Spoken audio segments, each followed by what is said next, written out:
This video will help you crack multiple Databricks data engineering interviews in 2025. Why? Because you need to have strong development skills plus administrative skills in order to crack interviews in 2025. And this video is the perfect blend of both the areas, covering real-time scenarios in Databricks, including governing unstructured data using volumes, running notebook dynamically using Databricks workflows, querying data without moving using Lakehouse federation, incrementally process the data using Autoloader, access control in Unity catalog, environment files and variables in Workspace, user-defined functions, setting up monitoring alerts in Databricks, and expectations or constraints in Delta Live table pipelines. You should know why I have covered so much in this particular course. And the answer is competition. You need to be in that 1% group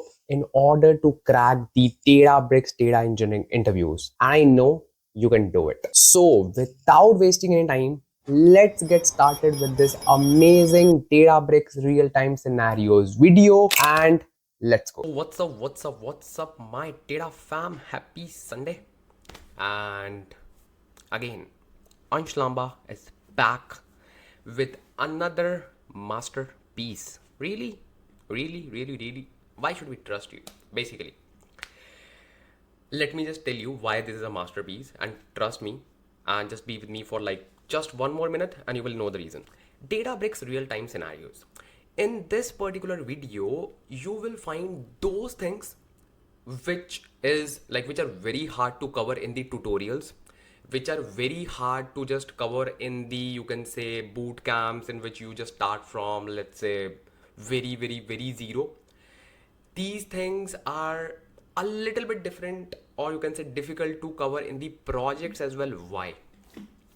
Because Databricks real-time scenarios are those things which are only be covered when you actually work with this technology extensively. Let's say if you are just working with an organization, if you're just working extensively on Databricks on your own, then only you can cover these things, otherwise no. But as per the current scenario, you can say market going in the world of data engineering, they interviewers expect you to know everything, even without working on that technology in an organization. Because obviously, see, competition is very high. Everyone knows the fundamentals, very good. Everyone has built the projects, very good. What next? Have you ever thought about it? Everyone knows the fundamentals, okay. Everyone build the projects, okay. What next? The next is real-time scenarios. So now these are not like your normal real-time scenarios. Oh really? Yeah, we gonna cover so many amazing features available in Databricks that cannot be covered, or that are very hard to cover in the tutorials, or that are a little bit difficult to cover in the projects as well, because these real-time scenarios are mixture of your development plus administration. Because whenever you sit in an interview, let's say the person is looking for a Databricks developer, person will expect you to know all the development things plus the administration things as well. Just a small spoiler, such as access control, how you can just provide the access to your junior developers, or let's say to your peers. You need to know these things. How you can just leverage something called as delta sharing. I know you would not even have heard about these terms, because these terms you will only know when you work with the technology extensively. When you know the fundamentals, tick. When you have built the projects, tick. Then you have to cover these things. So now a lot of people will be saying, hey, if we have not built the projects, can we just continue with this video? Exactly, yes. Why? Because I have taken care of the fundamental things as well that are needed to cover these things. So if you just know very basics of Databricks, still you can just continue with this video. That is a good news for you, because I do really care about you a lot, and I just try my best to cover everything from scratch so that you can understand it. That's it. So in this particular video, trust me, these things are most of the things are not covered anywhere. Trust me, most of the things. And some things would have been covered in my previous videos and in other areas as well. But a lot of things are new. That is why now I'm covering these things. Delta sharing, access control, and there are so many things. I've just made a list. Wow. Wow. We will be just looking at all these topics. What are these topics? I will not show you. Don't worry. I have just already provided the timestamps, so you can have a look. And you're gonna love these things. You're gonna love. And a lot of things are really, really new. So obviously, when a person is looking for a Databricks developer, if a person is asking you some questions, okay, and if you are able to answer those new things, the person would feel like, hey, this is the guy. Hey, this is the girl. And we have to hire this person because obviously the person knows so much of new things as well that is not known by like everyone else. So that is the thing that makes you the outlier. Okay, so in this particular video, let's talk about the agenda, like what you will learn. Let's discuss a little bit in detail. So basically, let me just take my list out. So first of all, we'll be looking at semi-structured data, textual files, and how we can just apply the governing layer on top of it. Actually, Ansh, Lamba, there is a thing that you need to discuss first. Even before starting with our topics, we will be just leveraging Unity Catalog. So that is a good news for you because Unity Catalog is the modern architecture for governance that we use in Databricks. We are just deprecating all the other stuff like Hive legacy meta stores and all. So that is a good thing that you will be just leveraging Unity Catalog. So bonus for you. Very good. So yeah, let's get started. So we will be just covering volumes. Okay, and then we'll be just looking for the Databricks workflows, how we can just run our notebook dynamically in for loop and for each activities. Then we'll be just looking at Lakehouse Federation because Lakehouse Federation is also one of the most important stuff that we have in Databricks and it is new. Then Autoloader to incrementally read your files, and Autoloader I have covered in my previous videos as well. But yeah, still, if I'm obviously covering Databricks real-time scenarios, I have to cover Autoloader as well. So then I'll be just covering access control, and this is one of the most important areas right now. Plus delta sharing, again, very important. Alerts, most important stuff because obviously when you are a developer, you will be just applying the rules on the alerts, like how you will get the notification on some anything like any failure or any kind of, you can say, threshold, anything, right? Then we'll be just looking at UDFs. UDFs are very important in Databricks, and these are new, and you need to just know how you can just build user-defined functions associated with Databricks. Okay. Then we will be just looking at some new areas such as like work with files and all those things. So do not worry at all, and let's get started with this video. I'm really excited. And prerequest.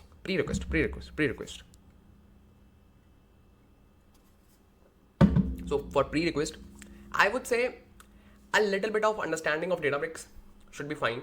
A little bit of understanding, very little bit, because most of the Databricks scenarios will be covered from scratch. And I would say most of the Databricks scenarios are independent of your previous knowledge.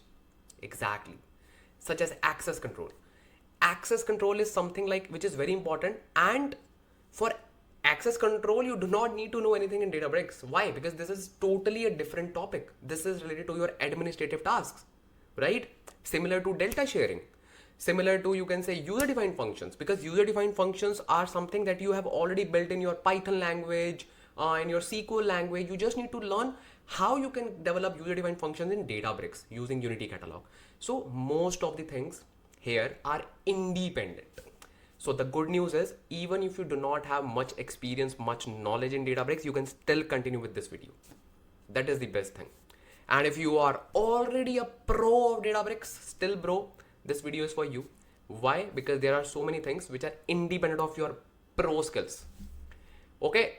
So now you will be saying, hey, how will we just creating our Databricks account? We do not have any Databricks account. So the good thing is we will be using Azure. And why Azure? Because obviously you cannot learn Databricks on your prem, and obviously we are living in an era you cannot say, hey, I know everything and I have practiced everything on my machine and I know everything. No, you have to just work with cloud. Why? Because when you work with cloud, you actually deal with so many things: access, security, everything. And in order to connect your Databricks workspaces with your Azure storage or any cloud storage, you need to just perform so many things, right? So we'll be just doing all those things, and everything is for free. Do not need to worry. Azure account for free, Databricks account for free. You just need your focus, your attention, and one more thing, just hit that subscribe button right now. Why? Why? Why not? Because you are going to master this technology today, and you know that I do care about you. I just post data engineering materials for you, and you already know like people are charging so much of amount for that. So just hit the subscribe button, comment down a lovely comment would obviously make me feel happy, and share this video with your friends so that they can also get the benefit, right? Help others. So yeah, I know you have done all those things. So these are your prerequisites.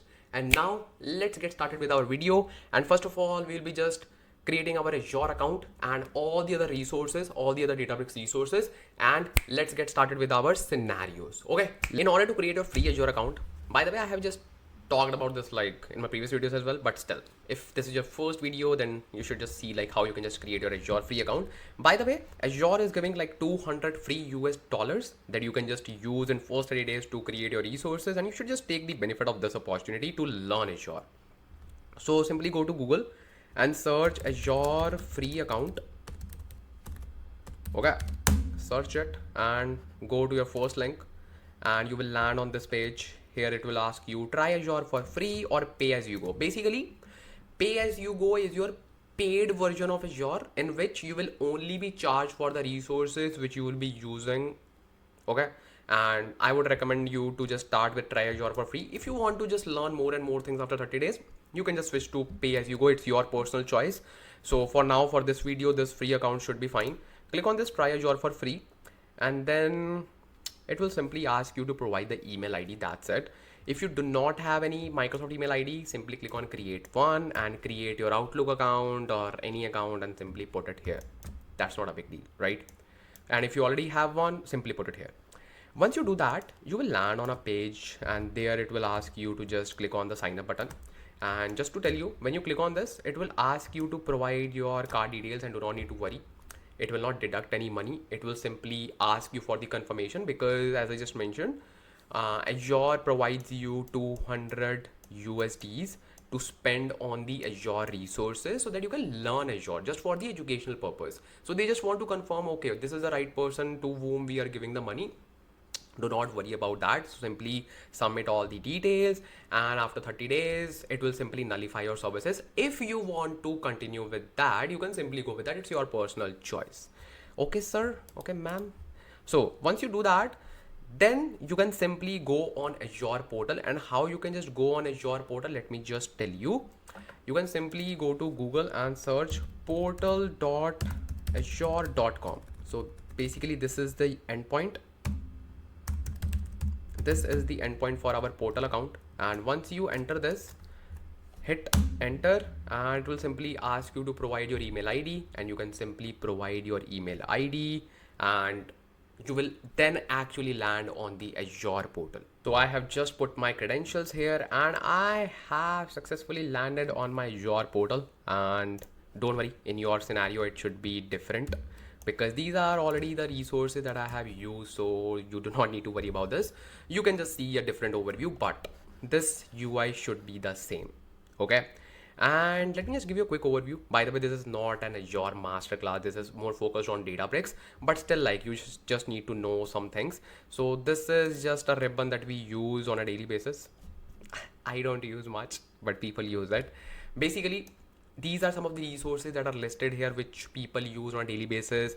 Then there are some things that you can monitor. You can just put an upper cap of the monthly bills, and obviously this is a free account, so you do not need to worry at all. Mine is pay as you go, but yours is like free, so you do not need to worry about that thing. And the one thing that you can just learn right now is resource group and resources. Basically, whatever we create in Azure, we call them as like resources.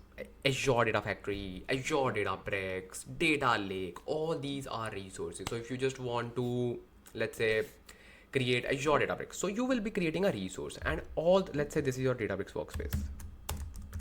So this Databricks workspace should be stored in a kind of resource group, and resource group is a kind of folder. That's it. Do not complicate the things.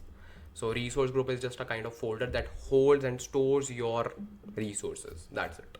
So that you can just easily deploy it, you can easily manage it, govern it, so for all those purpose, right? So okay, now in order to create your Databricks workspace and in order to create set up your environment, what you need to do, you need to just watch my video on environment setup, because it will just hardly take like 30 to 40 minutes. So I have already covered that particular area in so many videos, so you can simply check that video out for only environment setup part. And once your environment is set up, you can simply come back on this video and you can simply start with the real-time scenarios. Why? Because obviously you just need to focus on the real-time scenario. So obviously in this particular video, we do not need to waste our time to just again set up the environment and like for the same thing like which I have already covered, right? So you can simply go to my channel, you can simply search YouTube, search Ansh Lamba, and so this is the video. And in this particular video, I know this is a project video, but in this project video, I have just told you how you can just set up your environment. If you just click on this, you can actually see the chapters. Perfect. As you can see, you have already created a Azure free account, Azure overview.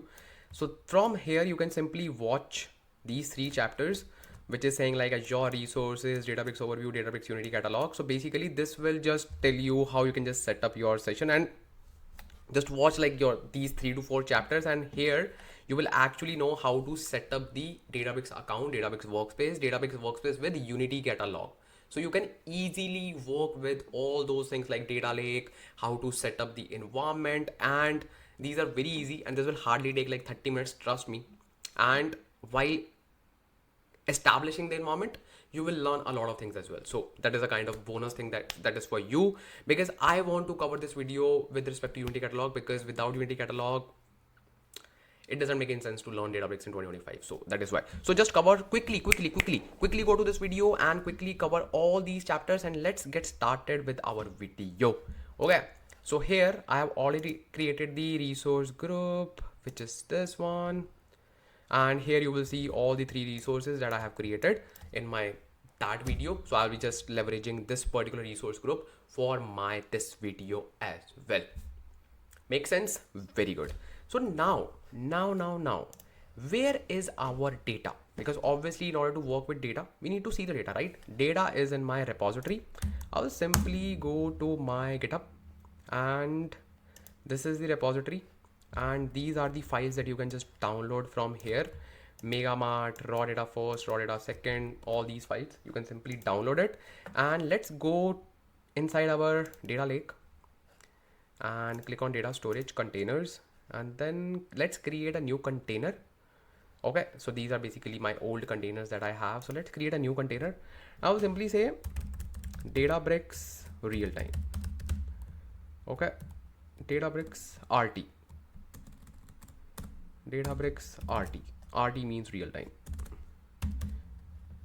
Databricks RT. Okay, makes sense. Click on this and perfect. This is my container that we'll be using for this particular video.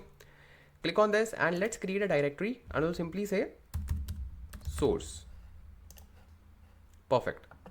Okay, and let's go inside this and let's upload our file, or let's say upload our data. Make sense?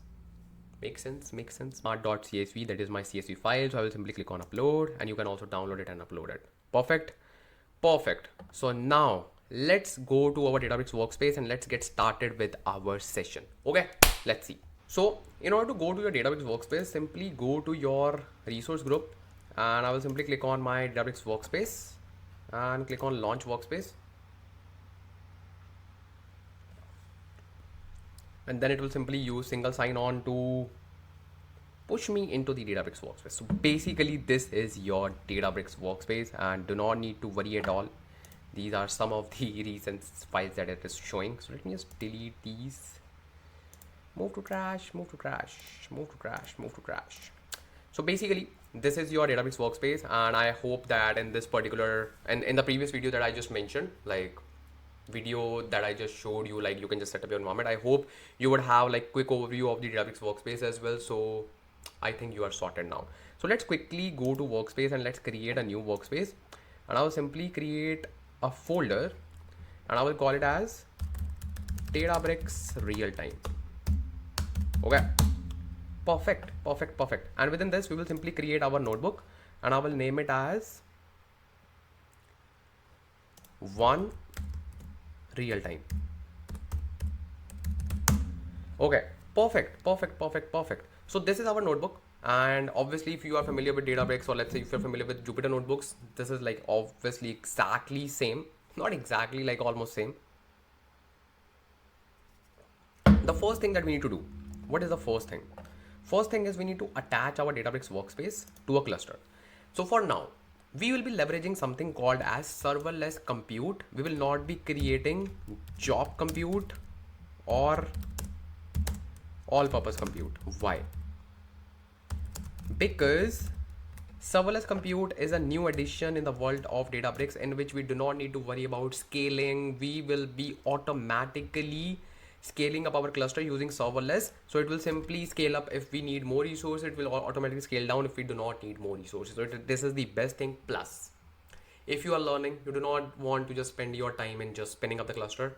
It takes at least like 3 to 4 minutes. It is always up and running, bro. It is always up and running for you. So simply click on this and you will see that it is connected in just 1 to 2 seconds. That's it. And you know that in all purpose cluster you need to wait at least for 2 to 3 to 5 minutes. So that is the best thing if you are learning. And yes, we are using serverless compute. So let's talk about our first scenario that we have. So what is the first scenario? The first scenario is very, very simple, because obviously we need to cover the basics as well. Like not the real basics, but yeah, like simple scenarios. So let's say your manager, or let's say anyone, stakeholder, any stakeholder. Okay, a stakeholder has a data in the form of files, file 1, file 2, or let's say file 3, so many files, just files. Now the stakeholder wants to register these files, register file similar to a table, because obviously you know that within Databricks or within any application, we just register tables, views, right, within the schema and so on. But now the stakeholder is saying, I do not want to create any table. No, I don't want to create any table. I just want to save my data in the form of file, but at the same time, I want the same governing capabilities on top of these files as we get in the case of tables. Okay. So there's a good news for you. Databricks has something called as volumes. Now, what are volumes? Volumes are your way to treat files and govern similar to tables. So that if you have like files, you can simply govern these files as you govern the tables under the same catalog, under the same schema, exactly same. Exactly same. Let me just show you the documentation as well for volumes. Volumes and Databricks. Okay, so this is the documentation. So let's quickly read. Volumes are Unity catalog objects representing a logical volume of storage in a cloud object storage. That means obviously we'll be storing our data in cloud storage, but it will behave like a logical layer applied on top of it that we can use to register under a catalog and under a schema. Volume provides capabilities for accessing, storing, governing, and organizing files, while tables provide governance over tabular datasets, but files provide governance on top of non-tabular dataset. You can store any file, text file, your images, anything. And you can use volumes to store and access files in any format, as I just mentioned, including semi-structured, structured, and unstructured. Volumes are siblings to tables, views, and other objects as we use in schema in Unity catalog. That's it. That's an amazing feature. And we'll be creating external volumes. You can create external volume or manage volume. It's up to you. I like to create like external volume because my data will be residing in my cloud storage and I can simply provide the governance layer on top of it, and that's it. That's sorted, right? And there's a special way to call these volumes if you want to use it. You cannot use like volumes using any arbitrary URL. No. And you do not need to use the cloud URL in order to call those volumes. No, because you are using Unity catalog to call them. So this is the format to call any, like, to use any volume, which is saying under backslash, like normal slash volumes, then catalog name, schema name, and volume name, and then the path of that volume. Don't worry, I'll just show you how you can just do that. So I'm just giving you a quick overview how you can just call your volumes. Okay, so this is all about your volume, and these are some of the examples that we can just use to create the volumes, and this is the way to just use the volumes, and you will just know everything. Okay, perfect. Let's start with our real-time scenario one, and before doing that we need to create an external location for our new container, which is this one. So as we have created a new container which is called Databricks RT, so this container will be accessed by our Databricks workspace. So we need to tell that, hey, you can access this container as well, but we need to provide the external location, right? And you would know about external location right now because you have already watched that part of the video that I just told you, and now you are good to just create any external location, right? So obviously in that particular video we created external locations for our different containers, but for this particular video we have a new container, right? So we'll be just performing the same step for new container, and simply go to the catalog. Okay, then go to the external data. Okay, then simply click on create external location, and then simply provide the external location name. I will simply say Databricks RT ext, and URL obviously I need to provide, so I will simply say abfss and Databricks RT at the rate, what's the storage name, Databricks ETE. Okay, basically this is the abfss URL that we use to provide the URL of our cloud platforms, and then .tfs .core .windows.net. That's it. Storage credential, obviously we already have one storage credential, so click on create. Permission denied. Okay, let me just check the URL. Maybe I forgot to add backslash, like normal slash. Click on create. Please double check the path and storage credential are valid. Oh, okay. abfss Databricks RT at the rate, oh, Databricks ETE. I was like, what's wrong? What's wrong? It is created successfully, and now we can just access that container freely. Hardly 2 minutes task, but knowledge. So let's go back to our notebook, which is one real time. Now, in order to create a volume, okay, let me show you first how it will look like.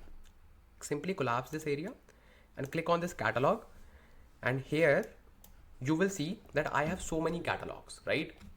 Let's create our catalog for this video. Makes sense? So let's go to this ribbon and click on catalog, and then click on this plus icon and click on this create a catalog.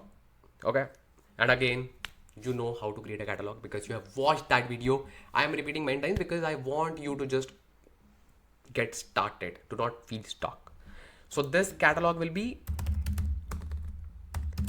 Databricks RT. Okay, and no location, no. Click on create. It is done. Configure.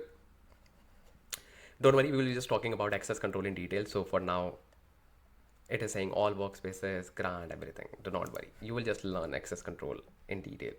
Click on save for now. Okay, it is done. And where is our catalog? You can simply refresh it, and this is our catalog, Databricks RT. And within this, we also need to create a schema. So simply click on this and click on create schema, and schema name will be, let's say, schema. Schema name is schema. That's it. Click on create. Perfect. Now we are good to get started with our notebook. Perfect. So now if you just click on our catalog, which is this one, and the schema, can you see anything? No. Why? Because there are no tables, there are no volumes, there are no views, there are nothing. No, nothing. So we'll be creating a volume. If you just click on these three dots, you will see open in Catalog Explorer and blah blah blah, and then you can simply see like we do not have anything, right? Let's create a volume. Okay, volume. So how we can just create a volume? The syntax is almost similar to creating a table, and I will simply create a markdown first of all. I will make it bold. I will simply say creating a volume, and I will make it as heading 3, creating a volume. So in order to create a volume, simply follow the syntax, create external volume, okay, and then volume name. So you need to register this volume under a catalog, right? Our catalog name is Databricks rt.schema, then volume name. I will simply call as volume, not 1, volume 0. Okay. Then we need to simply provide something called as, who is this man? What? Oh man. So once we have written this thing, so I will just compare the code with the table as well. So when we just create a table, we simply write create table, and then let's say table name, table 0, table 1. Okay, then we simply write the schema. Obviously we are saying that in volumes we do not need to write any schema because we can store semi-structured, structured and unstructured data, so we will not provide the schema. Then we simply need to write using delta. So here we need to specify like what is our file format here, and I can simply say like, or even I don't need to say anything, because if like I am using any kind of JPG file or anything, it will still like consider that. Then we simply need to provide the location. That's it. That we will be providing here. So it is exactly same as compared to this one. So I will simply say location, and then what is the location? That is an important thing. If you just go to your data lake account, go to containers, and obviously Databricks RT, within the source, let's create a new container, like let's say new folder. Okay, and I will call it as volume folder. Okay, now what I want to do, I want to register this folder for my volume. That means whenever I will be just storing anything inside this folder will be considered as a volume, so that it can be governed. That is the power of volume. So what I will do, I will simply provide this location. Okay, I will simply go, let me just close the unnecessary tabs. I will simply say abfss and obviously Databricks RT, then @ storage account name, Databricks ete.dfs.core.windows.net, and within this I have a folder called volume folder, right? That's it. I can just show you as well. Volumes and Databricks. Where is that?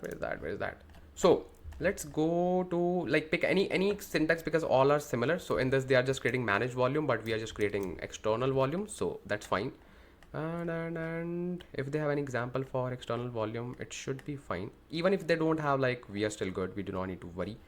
Or I can extensively search external volumes because I want you to just have everything in your notes. Manage with the external volume, create and manage volumes, maybe in this one, create a volume, drop a volume, rename a volume. Where is that? Yeah, here. Okay, so this is the example. So just take notes of this particular syntax, and this obviously, like, you can just take notes from my particular example as well, but obviously you shouldn't just know like how you can just find all those stuff. Okay, so this is the example for our volume, and the same thing we have done in our case as well. So this is our volume. The moment I run it,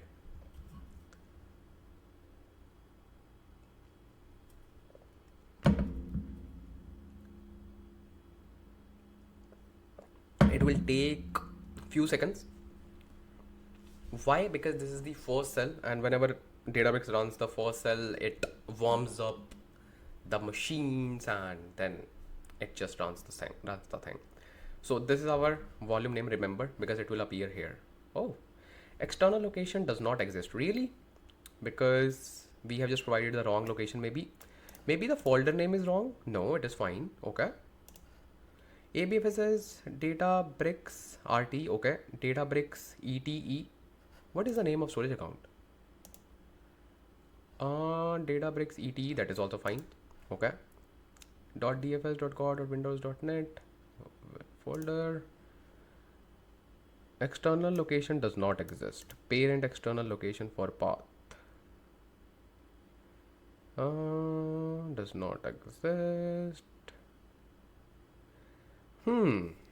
Something is wrong. Let's go to our external location, because either this URL is wrong or the URL that we provided in the external location, that is wrong. Something is wrong, because whenever you see this error, by the way, this is a good thing for you. Whenever you see this kind of error, configuration, everything, then it means you have something wrong with your URL, nothing wrong with your code or nothing else. I'll simply go to Databricks ext. See, I have the external location. So I will simply quickly check the external location. So I have Databricks RT. Oh, see, this is the wrong URL because I didn't put the underscore here. I will simply click on edit button and edit, and I will simply update it. So this is a very good example for you. Whenever you see anything related to this, I will quickly update it. That means you have something wrong with your URL, because it helps you to just develop the debugging skills, right? Because in your job, 60% of your time you will be just spending in debugging. Now what it is saying, cannot resolve host name, Databricks underscore ETE, Databricks underscore ETE.dfs.core.windows.net. Maybe I just need to remove this backslash. So these are like minor issues. You need to just try and remove it, because you should know, like, you can just play with these things. That is more important. Now what it is saying, Databricks RT, Databricks ETE.dfs.core.windows.net cannot resolve host name. Okay, host name is wrong. Databricks ETE. Let me just copy the name, bro, from here. Oh, this is fine. There we do not need to put underscore. Okay, because I got confused, because here we do not have underscore, here we have underscore. Oh man, Ansh, Lamba. Silly mistake. That's fine. That's how you develop the debugging skills. You need patience. You need patience. So simply remove it from here. Bro, I'm not kidding. Because okay, once you just crack the interview, you need to have the debugging skills if you just want to survive in your job. Trust me, because when you just develop the real world scenarios, you can say solutions, you spend. Why there are so many memes that are so popular to just like developers spend so much of time in debugging, developers spend the whole day to just to fix one comma, because you need to read the whole code, you need to find the root cause. This skill is also important that no one talks about. Okay, so this is developed. Our external volume is ready. Let me just refresh the tab and let's see if we do have that thing here. Schema, perfect. Can you see this? This is a volume 0. This is my volume. This is my Databricks volume that I have created. So now whatever I will be uploading here will be treated as my governed entity. Make sense? Now you will be saying, hey, how we can just upload the data? You have two options.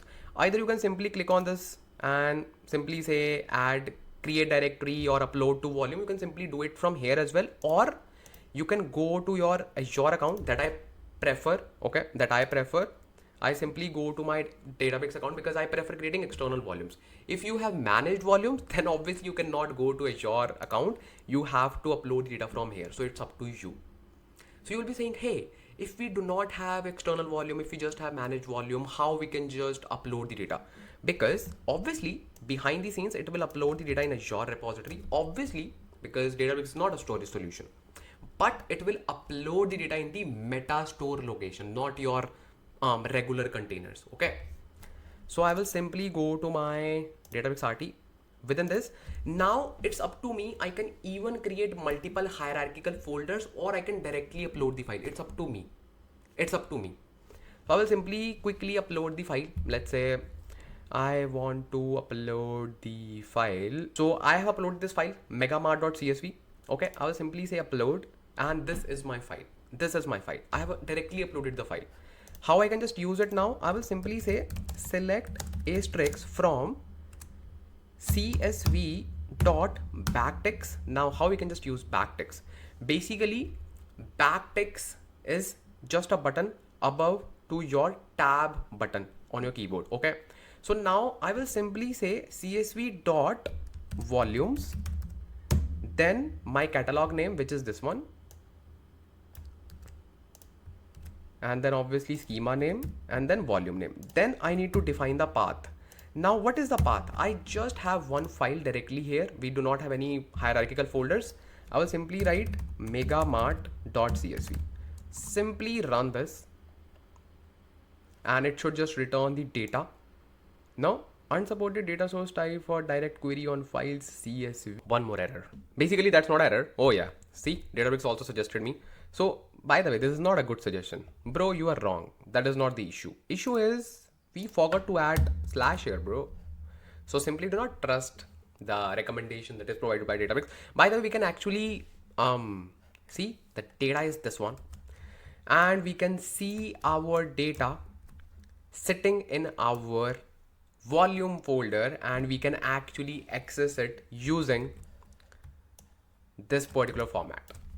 And this is now governed object. Earlier it was not a governed object. Make sense? Make sense? Make sense? Now I will just show you one thing. You will simply say, hey, if we write this Databricks RT, this is the right folder. Yeah, if we write this, okay, if we write this, what will happen? What will happen if we write this? Wow, Ansh, Lamba, are you kidding me? We can just get the same result using that direct URL. Why do we need to create the volume? This question can trick you in the interviews. This question can trick you in the interviews. So by the way, whenever someone says, hey, we can also access it, so just say, bro, first of all, this data we can use. Fine. But we cannot govern this data. This data is just sitting in our data lake, and we are simply using the syntax to use it. So if we want to govern our data, we have to create a volume on top of it. And I'm talking about here like the files. Make sense? So do not get confused. So this was a tip for you. So do not get confused. Okay. Very well done. So let's quickly jump on our next topic, which is loops. Okay. Let's create a new notebook first of all. By the way, there's an activity that just happened right now, and I was just looking at that, and I was like, why people are so disturbed in their life? So what happened? Someone maybe from this, I don't know, someone just took my cloud account, okay, the one I'm using right now, and the guy just used that account to create an account in websites, like those websites. Are you getting a point? I just got the notification. I was like, why? Reason. I'm just providing you the knowledge so that you can just succeed in your life, succeed in your career. People are charging lakhs of rupees, lakhs of INR. I am providing that knowledge for free. I am paying my cloud bills using that account. In return, no words, man, no words. Like, why? Like, I just got the notification to confirm my account. I was like, what the hell? And you know, like, what websites I'm talking about, right? So don't do this, please. Yeah, please don't do these things. I also have a life, right? How I can just explain this thing? How and why? Education is such a pure thing that exists in this universe. Why you want to just do all these things? Why? Oh man. By the way, obviously we cannot stop those people. So basically, Ansh Lamba, what happened? Focus. Okay. Okay.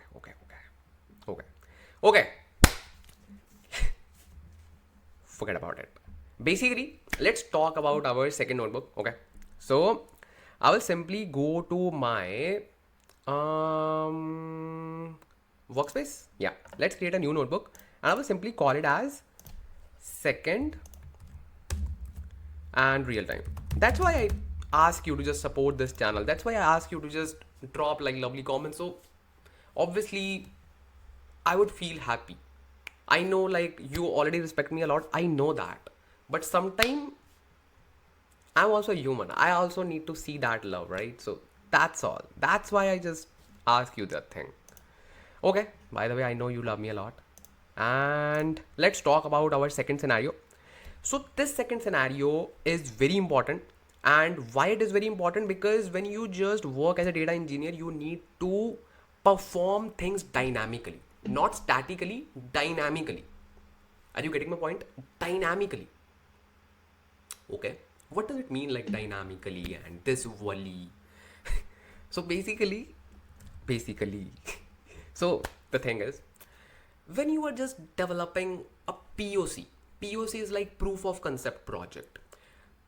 When you do not need to productionize that thing, you can just use static approach. But when you are just developing a project that you need to productionize it as well, then you need to approach that project with the dynamic approach, not the static approach. So one of the best dynamic approaches, or let's say one of the most common dynamic approaches, is using for loops to run your notebooks in a loop. Earlier we were using just code. But right now Databricks has introduced something called as workflows. Workflows are more like your ETL pipelines that you develop in so-called famous, you can say, software such as Azure Data Factory. I know like those are like not like so-called. Obviously, they are like very popular ETL softwares. So now Databricks has also added those capabilities in this workspace. That is the best thing that it is doing right now. So how we can just do that? This is one of the most important real-time scenarios that you should know. So basically what we do, let's say I will simply write one notebook where I will try to read some data. Okay, makes sense. Where I will try to read, let's say, within source, let me just create a directory. Okay, I will simply create a directory called loop source. Okay, and within this loop source, I will upload two files. Okay, I will set a second. Let's say I want to read these files. Okay, these files make sense. These files. How we can just read these files? How? Obviously, you will simply say, hey, we can simply use this whole folder as our source and it will simply recursively read all the files. That's fine. But let's say you have got some requirement and within that requirement, you want to read this file one by one. First, you will read one file, then you will read the second file, then you will read the third file, like this. Then in that particular scenario, how you can just approach this thing? Basically, or let's say you have like multiple folders, then what you will do? Let's say you have like multiple folders. In this particular scenario, you just have one folder, right? Let's say you have the requirement in which you have multiple folders. Make sense? So in those particular scenarios, you have to use a loop. You have to run your notebook dynamically. So for that, let me just show you how we can just approach this. I will simply say data reading. Okay, and I will simply say df equals spark dot read dot format, or let's say format is CSV. What's the third topic? Oh, that's a good one. Okay, so this is a small topic and this is very important, by the way. So I will simply say df equals spark dot read dot format CSV, and then I will simply say dot option header true, obviously. Then I will simply say dot load. This is important. Now I want to define the URL, right? I will simply say Databricks RT @ Databricks ETE .dfs.core .windows.net, and within this I have loop source, this one, right? Loop source, within source and then loop source. Okay, within source and then loop source. So we have this folder, right? Within this I have a file called raw. What was the file name? Raw data first and raw data second. Very good. Raw. Oops, I just mistakenly ran this, so just cancel it. Raw data first. Make sense? This is my data that I want to read. Makes sense. And I also want to write this data. Let's say df.write.format, and I want to, let's say, convert it into Parquet format. Okay, and then I want to simply say dot option, because I want to define the path, and path will be, let's say, this one. This is the path, and here we should use .csv. Very good. And here we do not need to use .csv because this is just a folder name. And I will simply say loop sync instead of loop source. This will be my loop sync. Make sense? This is my activity that I want to perform. Let me just quickly run this. And obviously it will simply read the data frame if everything is fine. Yes. And it will simply write this data frame and obviously to this location. We can confirm it. If we just go here in the source, we should see another folder, loop source, loop sync. Oops, we should just see loop source. What's wrong? ABFSS source, loop sync, raw data first. Okay, let me just say, oh, we forgot to mention .save. Simply say .save.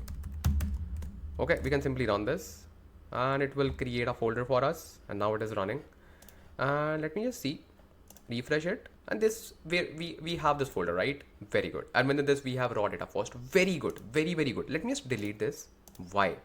Because I want to run this particular notebook dynamically. What do I mean? Because obviously, let's say I have one file, I can write this. I have two files, I can simply copy and paste it. You will say, Ansh Lamba, why to just mug up your mind, simply copy and paste your code? That's fine, I know. What if you have 100 files, or let's say 100 folders?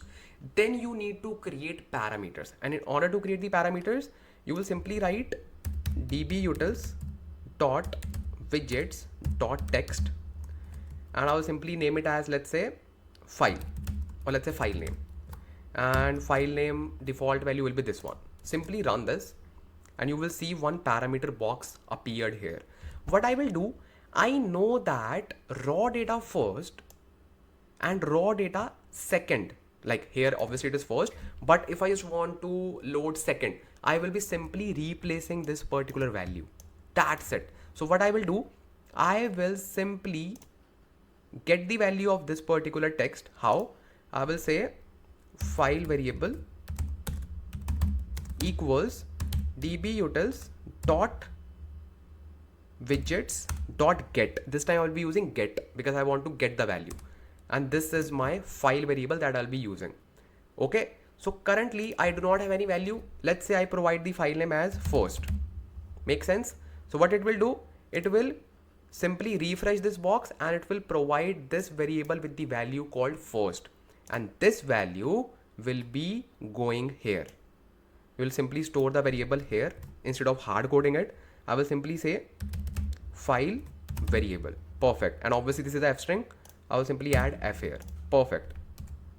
Perfect. Same thing here, f, and instead of first I will write file variable. Makes sense. Now what will happen? Now if I dynamically run this notebook, I will first provide this parameter value first and I will run this. Then I will provide the value called second and I will run this. This is the thing that I want to achieve using workflows, not through the traditional Python for loop. No, because we want to make it productionize, and in production we should just use the things that we can easily monitor as well. Make sense? So we will be creating a kind of job, and within that job we can simply use the drag and drop feature of Databricks, and that is the thing that you need to use. And this is a new thing that you need to learn as well. So how we can just do that? For this particular activity, you would need one more notebook that will be called as input notebook, because obviously this first, second, these values should be coming from a source obviously, and you need to create an array, and for that you will be using just an input notebook. That's it. Simply go to your workspace and create a new notebook and just call it as input notebook. Okay, and this is very basic notebook. I will simply create an array, and array will be, or let's say input array equals to list, and within this I will create dictionaries. I will simply say file name, and file name first obviously, then second time I will say file name second. Perfect. So this is the array that I want to create. So first time it will use this dictionary, second time it will use this dictionary. That's it. And just a tip, if you have multiple parameters, you can simply store within this dictionary, but for now we just have one parameter. Simply run this. It's just an array. Now we need to use one Databricks utility which will return the output of this array as our exit value. If you are familiar with any programming language, you would know like what is exit value. And if you are not familiar with any programming language, exit value just like when this notebook will be running, and when it gets completed, it will simply return a value. And what will be that value? The value will be dbutils dot I think jobs, yes, dot tasks, task value dot set. Yeah. Then you simply need to define the key and value. Key will be my, I will say my output. This is the key that I want to define, and the value of this key will be input array that we have just defined. That's it. You can simply run this as well. And this is the input array. What is the thing? Oh, dictionary. Perfect. So this is the dictionary that we need to pass. How I got this particular thing, I can also show you. Simply write dbutils.jobs, something like this. You should see something, or simply remove dot because this will treat it as like URL, but that is not a URL. Simply write Databricks utils, and Databricks utilities, you should see it here. Let me just search jobs. Yes, Databricks utilities dot jobs, and you can simply search maybe like dbutils. When you know something, it is very easy to search dbutils.jobs. See here you can see all the things. So what we need to do, we can simply say task values. If I just click on it, I will simply land on this particular link, dbutils.jobs.taskvalues.get and set. So we have two methods within this. Set method we use to provide the output. That's it. And if you just click on set, you will see the example as well. Same thing that we have done. We simply define the key and value in the form of, let's say, key and value. That's it. That's it. That's it. So I will simply go here and I can remove the dictionary because it is also not giving the dictionary. I just need to use comma because this is the key, this is the value. Or optional thing, the better way to write the code, key equals to this and value equals to this. Simple, just to make code more readable. I will simply run this. That's it. Yes, that's it. That's it. Simply go to workflows and create a new job. Basically, these are like my previous jobs that I was running, so do not worry about that. I will simply first of all delete these. Delete job, delete job, delete job, delete job. Let's refresh it. Okay, these are my DLT pipeline. Let's delete these as well. Don't worry, we will be just covering DLT as well in this particular video. So Simply click on create and click on job, because we are not creating ETL pipeline. So basically there are three types of jobs. One is simple job, that is ETL pipeline. ETL pipeline means like your normal ETL pipeline. This ETL pipeline is your DLT pipeline. So do not get confused. Okay. DLT pipeline is a separate thing. ETL, or let's say, let's not call it as like ETL. You will be confused. Workflow. Because in Azure we just call it as ETL. So job or workflow, fine. Then what is this? Ingestion pipeline. Basically we will also be talking about this thing as well. What is like ingestion pipeline? You can simply create the ingestion pipelines to just grab the data from the sources like this. We'll be just talking about this, don't worry. So for now, let's cover job. And within this, we'll be creating a job. So basically, this is our activity, or you can say task. So within this, I will call it as input. This is my activity. And what kind of activity it is? Notebook. And what is the path? I will simply select the path. Real-time input notebook. Confirm. Compute serverless. The best compute for serverless compute can be used to perform anything, even to run jobs. Yes, we can run jobs, we can run DLT pipelines, we can debug our code, everything using serverless, everything. And that is fine. Everything is fine. Let's create this, create task. So this is an activity which will be running in our job. And now we need to add one more task, obviously, for our main job, for our main, you can say, pipeline. Click on add task, and I will simply say notebook, and I will call it as main or data reading, right? Very good. Obviously this is also a notebook. Let's select the notebook, this one. Now we have something called as parameters here. So we need to add that parameter. And what is the parameter name? It is called, I think, file name, if I'm not wrong. Let me just quickly check. Click on duplicate and go to recents, go to real time. Yeah, file name, perfect. Now it is asking me to provide the value. I can hard code the value here. Let's say first. Okay. What about the second?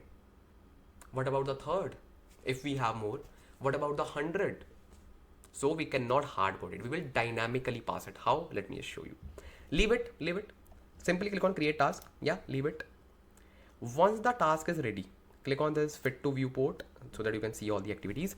Click on this button which is called as loop over this task, because you want to loop it. Click on this. This is your loop. Now, obviously this loop needs a kind of array to iterate, a kind of list, whatever you want to say. So the input of this will be dynamic as well, which will be coming from this particular notebook. Okay. Click on this and click on this dynamic value. Then it will show something like suggestions, which is saying task dot input value, because input is this activity name, because this is connected to this. So this is common sense. So that is why it is providing that particular thing. Click on this. And here you want to replace my value with whatever key you have defined. In my case, I have defined my output. I will simply write my output. That's it. So this is my input of this loop. Make sense? Now click on the inside activity, go down and click on this dynamic button. Now what you need to do, whatever value you will be receiving inside this loop, obviously first time you'll be receiving first dictionary, second dictionary, then third dictionary, so on. You need to say, hey, first use the key of that particular dictionary, then use the key of second dictionary, then use the key of third dictionary, and so on. This is your automated dynamic task. I will simply say dynamic and then input. We use input keyword to just provide the value. I will simply say input. Input is just like your item that you are getting in each iteration. In first iteration, the whole dictionary. Second iteration, the whole dictionary. So I will also say input dot file name, whatever I have given. So I can simply check quickly what name I have given in my array, in my input notebook. It's called file name. Very good. File name. That's it. Click on save task. And now simply run this job. Click on run now. And let's see if it runs successfully. If it runs successfully.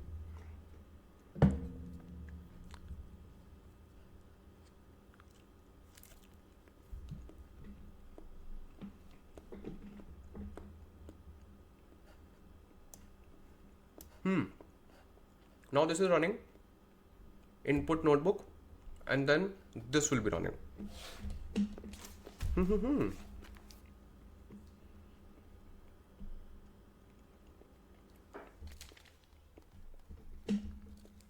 We have so many topics designed, so many.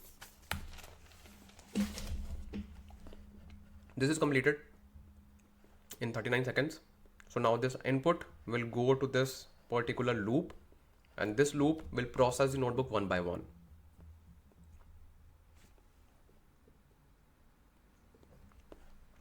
Make sense? As you can see, one scheduled. Okay. Then you will see maybe two scheduled. So currently it is running it in series, like one by one automatically. You do not need to worry at all. Click on this just to see like what is happening inside this. So this is the notebook it is running. Okay, nice. Click on this job, click on tasks, runs. This is the current run. So it is running. So second is scheduled, one is all automatically done. Second is also scheduled, it should be done. Oh yeah, perfect. It is almost done.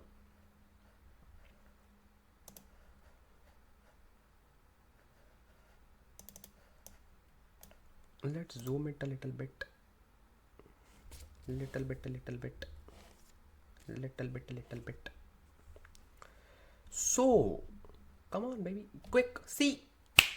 Done.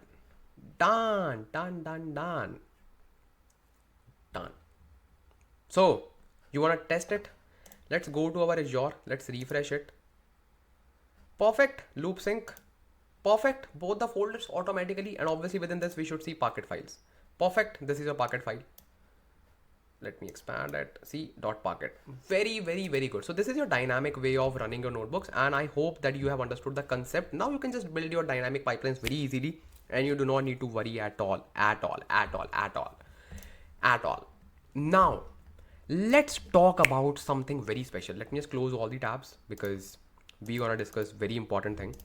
And I also introduced to this thing more recently, so thought of adding this thing in my video so that you can also learn all this thing. That's what I love, to just share the knowledge.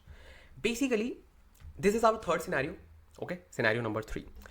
Let's say scenario number 3 is, let's say this is you.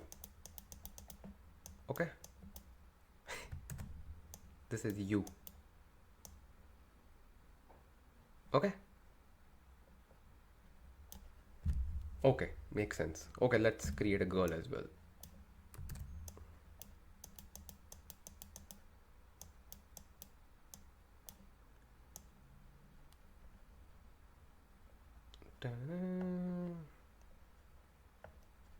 Okay, so now let's say you are both in one team.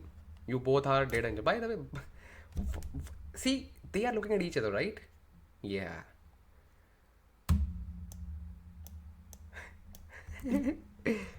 So let's say both are in one team, both are data engineers, so both are assigned to a project where they want to develop a solution in such a way that they have a data source, let's say sitting in your SQL server, let's say MySQL.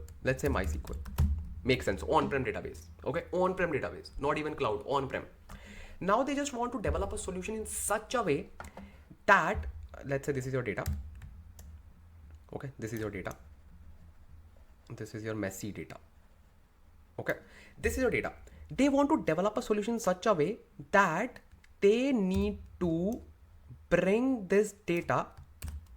They need to bring this data to their organization, and they do not need to move that data. Ansh, Lamba, what are you talking, man? What are you talking about?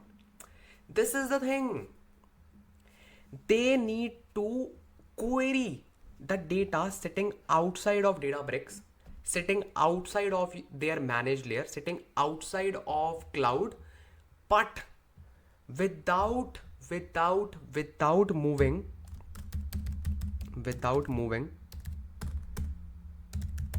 they need to query this data.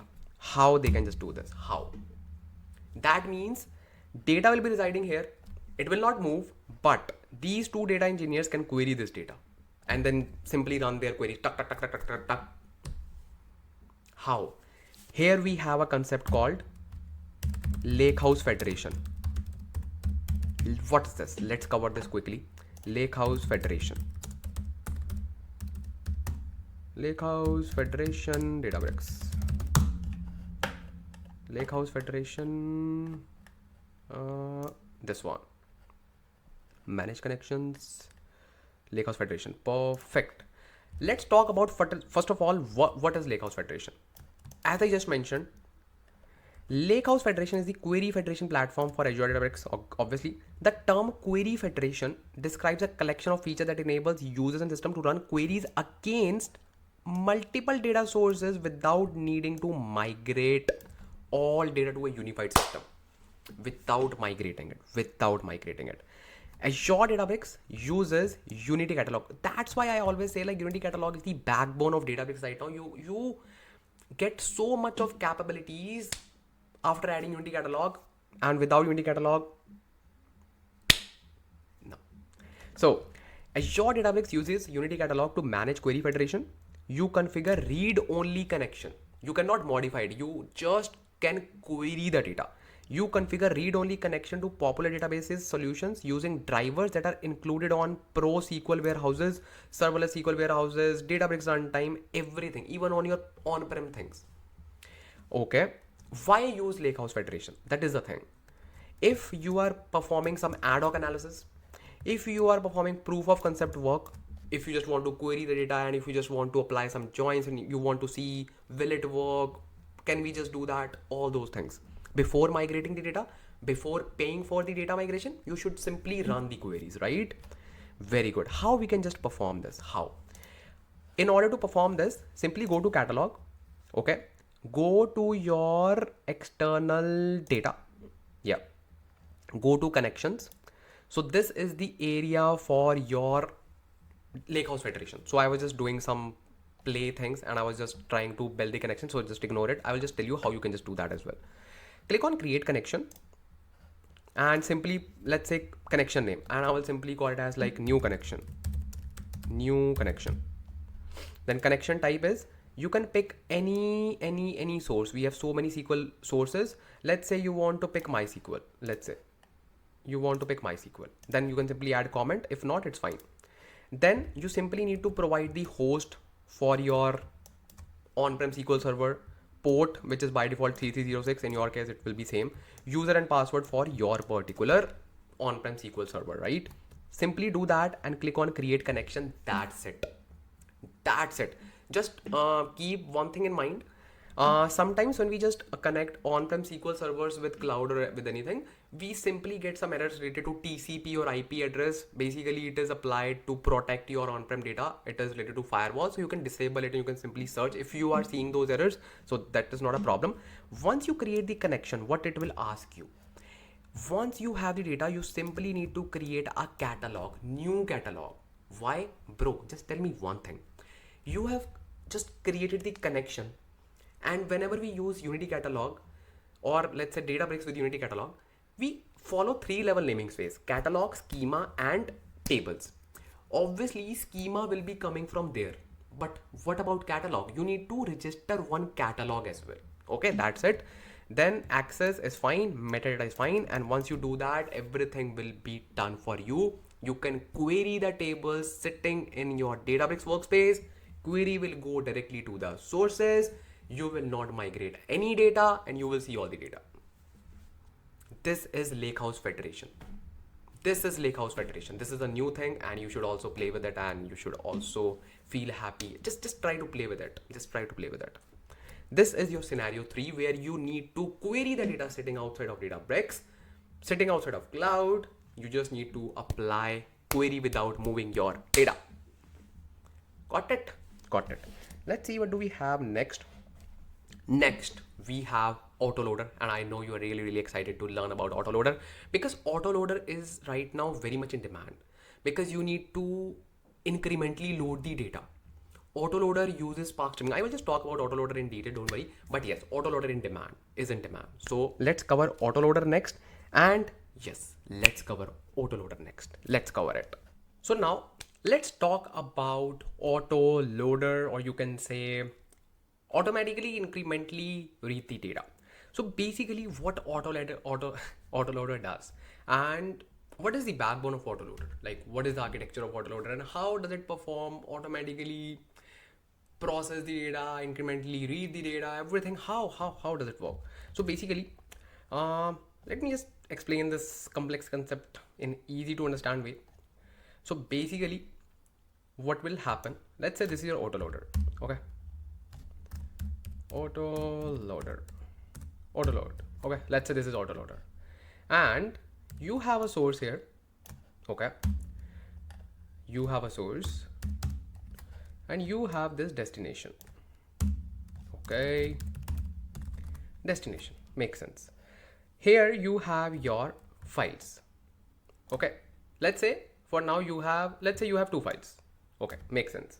So what it will do, what Autoloader will do, basically Autoloader is built on top of Spark streaming. Okay, it is built on top of Spark streaming. So what it will do, it will simply read the data that is available in the source like this, and it will deliver the data to the destination. Okay, that's good. Both the files. And you will say, hey, what's the big deal? We can easily perform this, blah, blah, blah. So wait. Now let's say tomorrow you got one more file. Okay. Now this Autoloader will take care of a concept called idempotency, which is also known as exactly once concept. That means these files are processed, right? These files are processed. Yes. It will not pick these files again. It will only pick this new file and it will write this new file only in my destination. Wow. Automatically.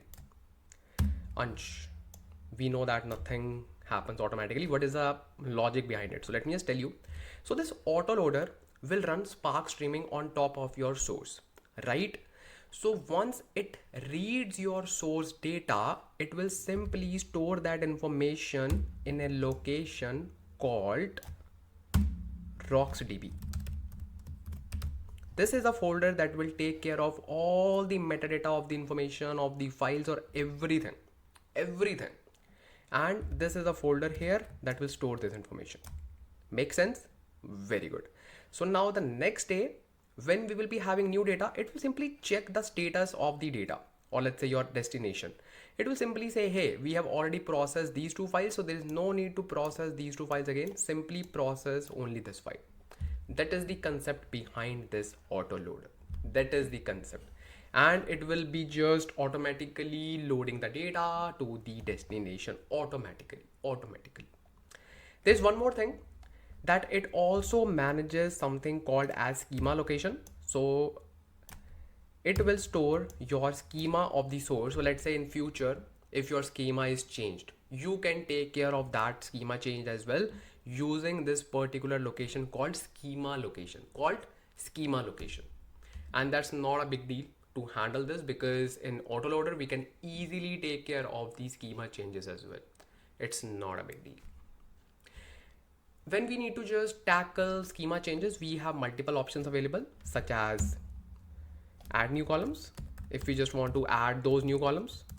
Okay. Then we have rescue as well. What is rescue? Rescue will simply add all the new columns inside a dictionary, and it will not add the columns, but it will simply add the data in that particular column, called rescue. The third option is fail. It will simply fail the pipeline, fail the flow. Boom, that's it. So this is the concept behind your Autoloader that you should know, because it is very easy to just write the code, but you should understand the problem, because once you have the concept ready in your mind, you can easily make some tweaks according to the requirements. You can easily answer in the interviews that, okay, let's say you just explained the Autoloader. Interview will say, what will happen if schema is changed? You know. Then all these things. So you need to know all these concepts. Okay, very good, very good, very good, very good. Now let's actually perform our autoloader thing. Okay, let me just create a new notebook, and I will call this notebook as 3 real time. Very good. Connect this notebook to a cluster, and let's write autoloader incremental loading. Right, very good. Incremental loading. Let's make heading 3. Perfect. Incremental loading. So now, do we have a source ready for our incremental loading? Let me just show you. If I just go back to my container, which is Databricks RT, if I just go to source, if I just go to loop source, we have 2 files, right? We have 2 files. Let's delete the second file and let's just keep only 1 file, because we will incrementally add the data. First we'll process this file, then we will process the next file, so that you can actually see, hey, it is working fine. Okay, so let's build our autoloader on this particular folder. Okay, let's do it. And how we can just process that particular thing, how we can just write the code for autoloader. Don't worry, I will just show you the documentation as well, but for now let me just show you the basic stuff. First of all, you need to write the streaming query. Okay, you simply need to write the streaming query that will be used to initialize your streaming. So how you can just do that? It is very simple. You simply need to create a data frame called spark.readStream, because this is built on top of your Spark structured streaming. You will simply say format. Now what will be the format? You will simply say CSV. No, here we use a special format called cloud files. Then we specify the option method, and then we will simply say cloud files dot format, then we will simply say CSV. Here we specify it. Then we also need to specify the schema location, as we just mentioned in the architecture. I will simply say, oh, it is giving me the suggestions. Nice. Cloud files dot schema location. Okay, and schema location will be it's up to me. Let's create a schema location in a new folder called autosync. Okay, within the autosync I will simply say apfss and databricks rt @databricks ete.dfs.core.windows.net. Within this we have source, and within the source we will have called autosync. Within autosync I will create a column, a folder called checkpoint location. What? Why checkpoint location? Why? You will get to know, bro. Just hold on. Called checkpoint, and within this I will create this folder called schema location. Make sense? Or just checkpoint, it is fine. Within this I just want this. Okay, make sense? Very good. Why did I create checkpoint location? Because you will get to know when we will be just writing this data. Okay, so for now just hold your emotions.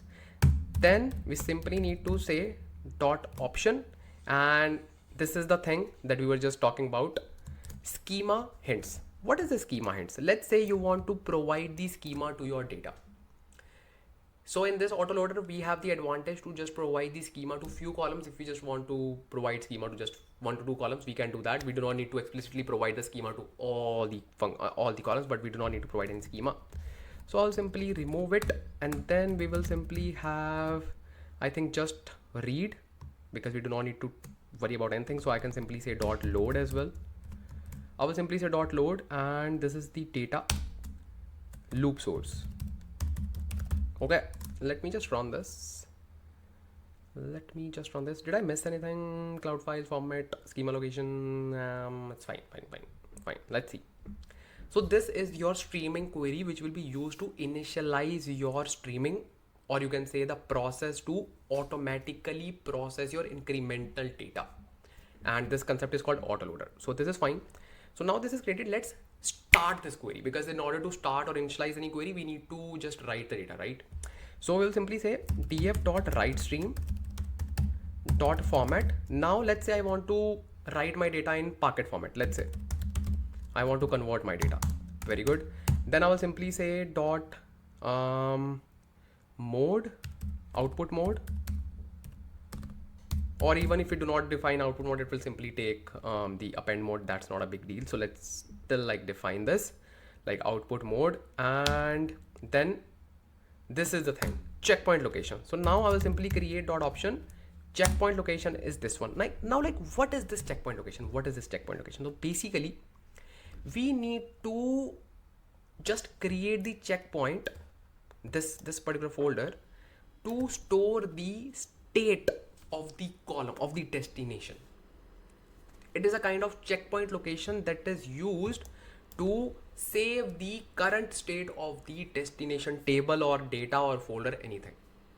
Current state of the destination. RocksDB will take care of all the source side data, like what is processed, what files are processed. Checkpoint location will take care of the current state of the data. And it is one of the most important thing when you are just writing your data in the delta format, because it will just capture all the versions, all the reservoir versions that are just recorded there. Okay, so now why do we need to keep everything inside checkpoint location? Because checkpoint location, we are already using it to maintain the sync side, right? So why to just add an overhead to manage different folders? So simply put your schema location as well within the checkpoint. That's it. That's it. Then we'll simply say dot start, because I just want to start my query. And before that, obviously I need to just provide the location. So the location will be path and apfss auto sync. Is this location fine? Auto sync? No. Within this I will create a new folder called data, obviously, just to make it separate. Then we can simply say dot start, or I could have just written my location in start as well. That's same thing. No need to worry at all. No need to worry at all. So basically I think it will, because serverless compute, I'm not sure, like, yeah, serverless compute doesn't work with your, could not find required option, schema location, please provide a schema location using cloud files.schema. What did I use? What did I use, bro? Wait, for storing, inferring schema location. Okay, please provide a schema location using cloud files.schema location. That's what we used, bro. That's what we used. Cloud files.schema. Oh, we added double C. Nice. We added double C. And I'm not sure if serverless compute will work with the streaming, like with the processing time equals to 0.05 seconds. See, yeah.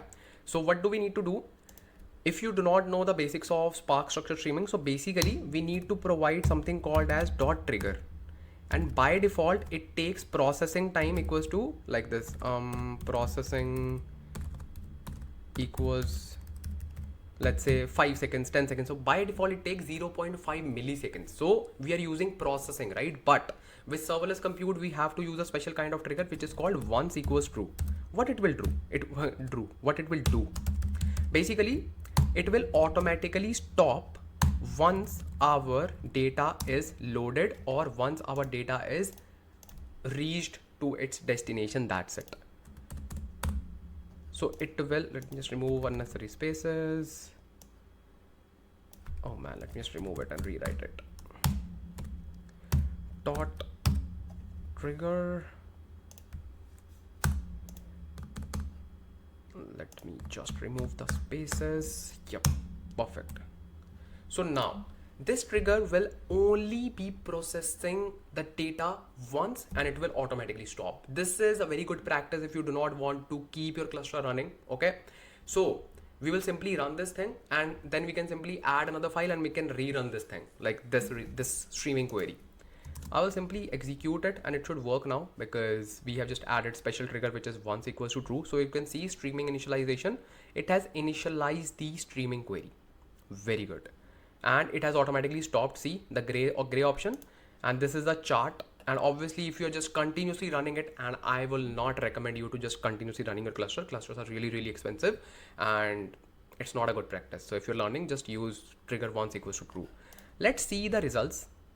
If you go to source, if I refresh, I should see the folder. Very good. Auto sync. Within this, I have data. So I have this data available. Very good. Along with this, I got the folder called checkpoint location. So these are all the things that I got along with the checkpoint location. One is schema location, another is the checkpoint locations folders. Where is our schema location? Like where is our like rocks db and all, and where is our schema location? So basically, if you just go to underscore schemas, and here if you just click on this file, this is I think a kind of JSON file. Open this, edit. See, so here you have everything, schema of the data. Okay, see all the metadata. Then if you just go to checkpoint again, go to I think offsets, click on this, not offsets, maybe I think to commits, then go inside this, or maybe sources. Yeah, here we have rocksdb. So this is the folder that takes care of all the things that you have in these files, and it will just take care of all the logs and everything, because obviously it uses file notifications. Whenever file arrives, it simply sends the notification, hey, file is arrived. It will simply start processing your data automatically. Now you will say, Ansh, Lamba, we trust you, but still just show us the live example. Just add one more file, and we want to see that only that file will be processed, not the additional file. Okay, let me show you. If you just go to sources and loop source, and let me just upload a file. So I have uploaded this file, raw data second. Let me just click on upload, and only this file will be processed. Let me just restart this query, and you will see that only this file will be processed. So see, stream initializing, and it is done. It was so quick. It is done. And now if you see, go to auto sync, go to data, and you should see only one file. See, only one file is processed, only one file.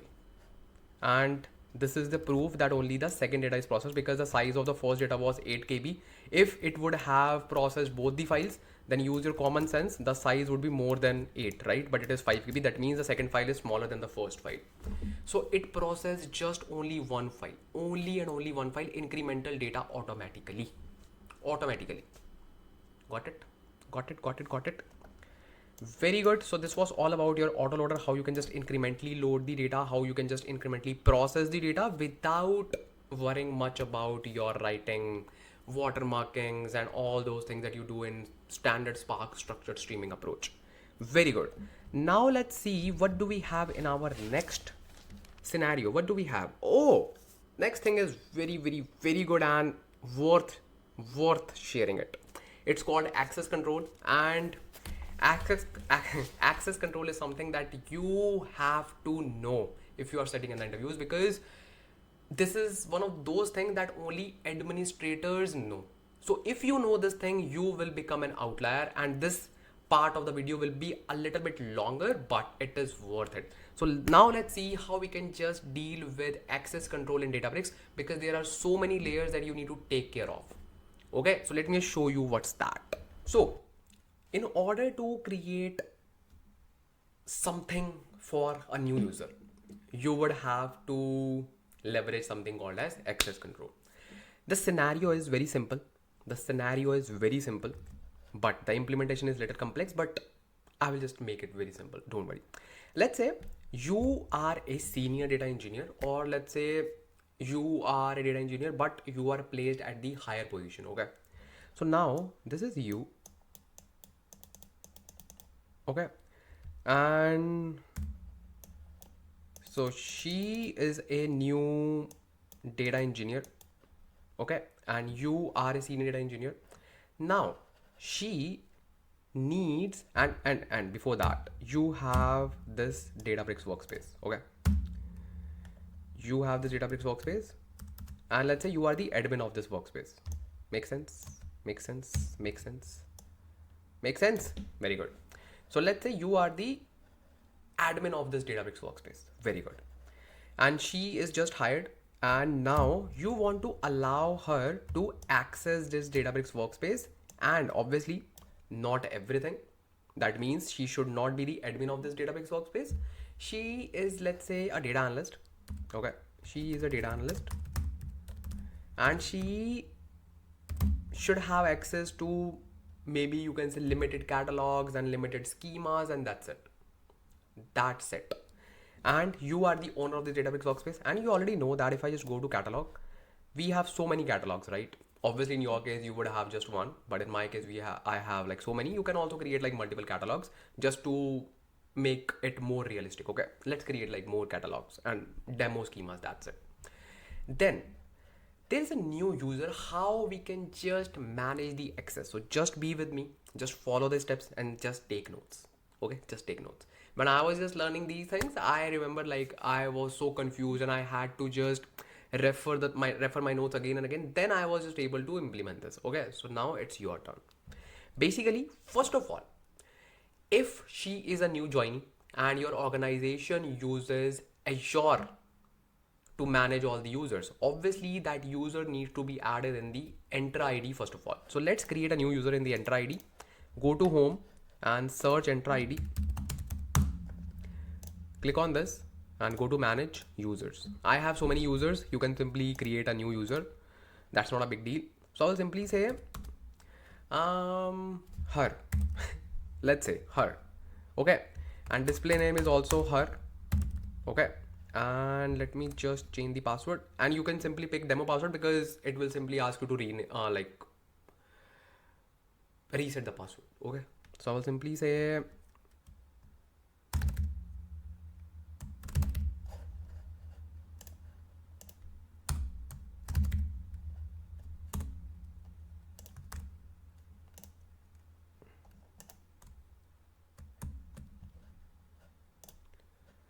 okay, let's set the password. I was like, why I'm not able to set the password?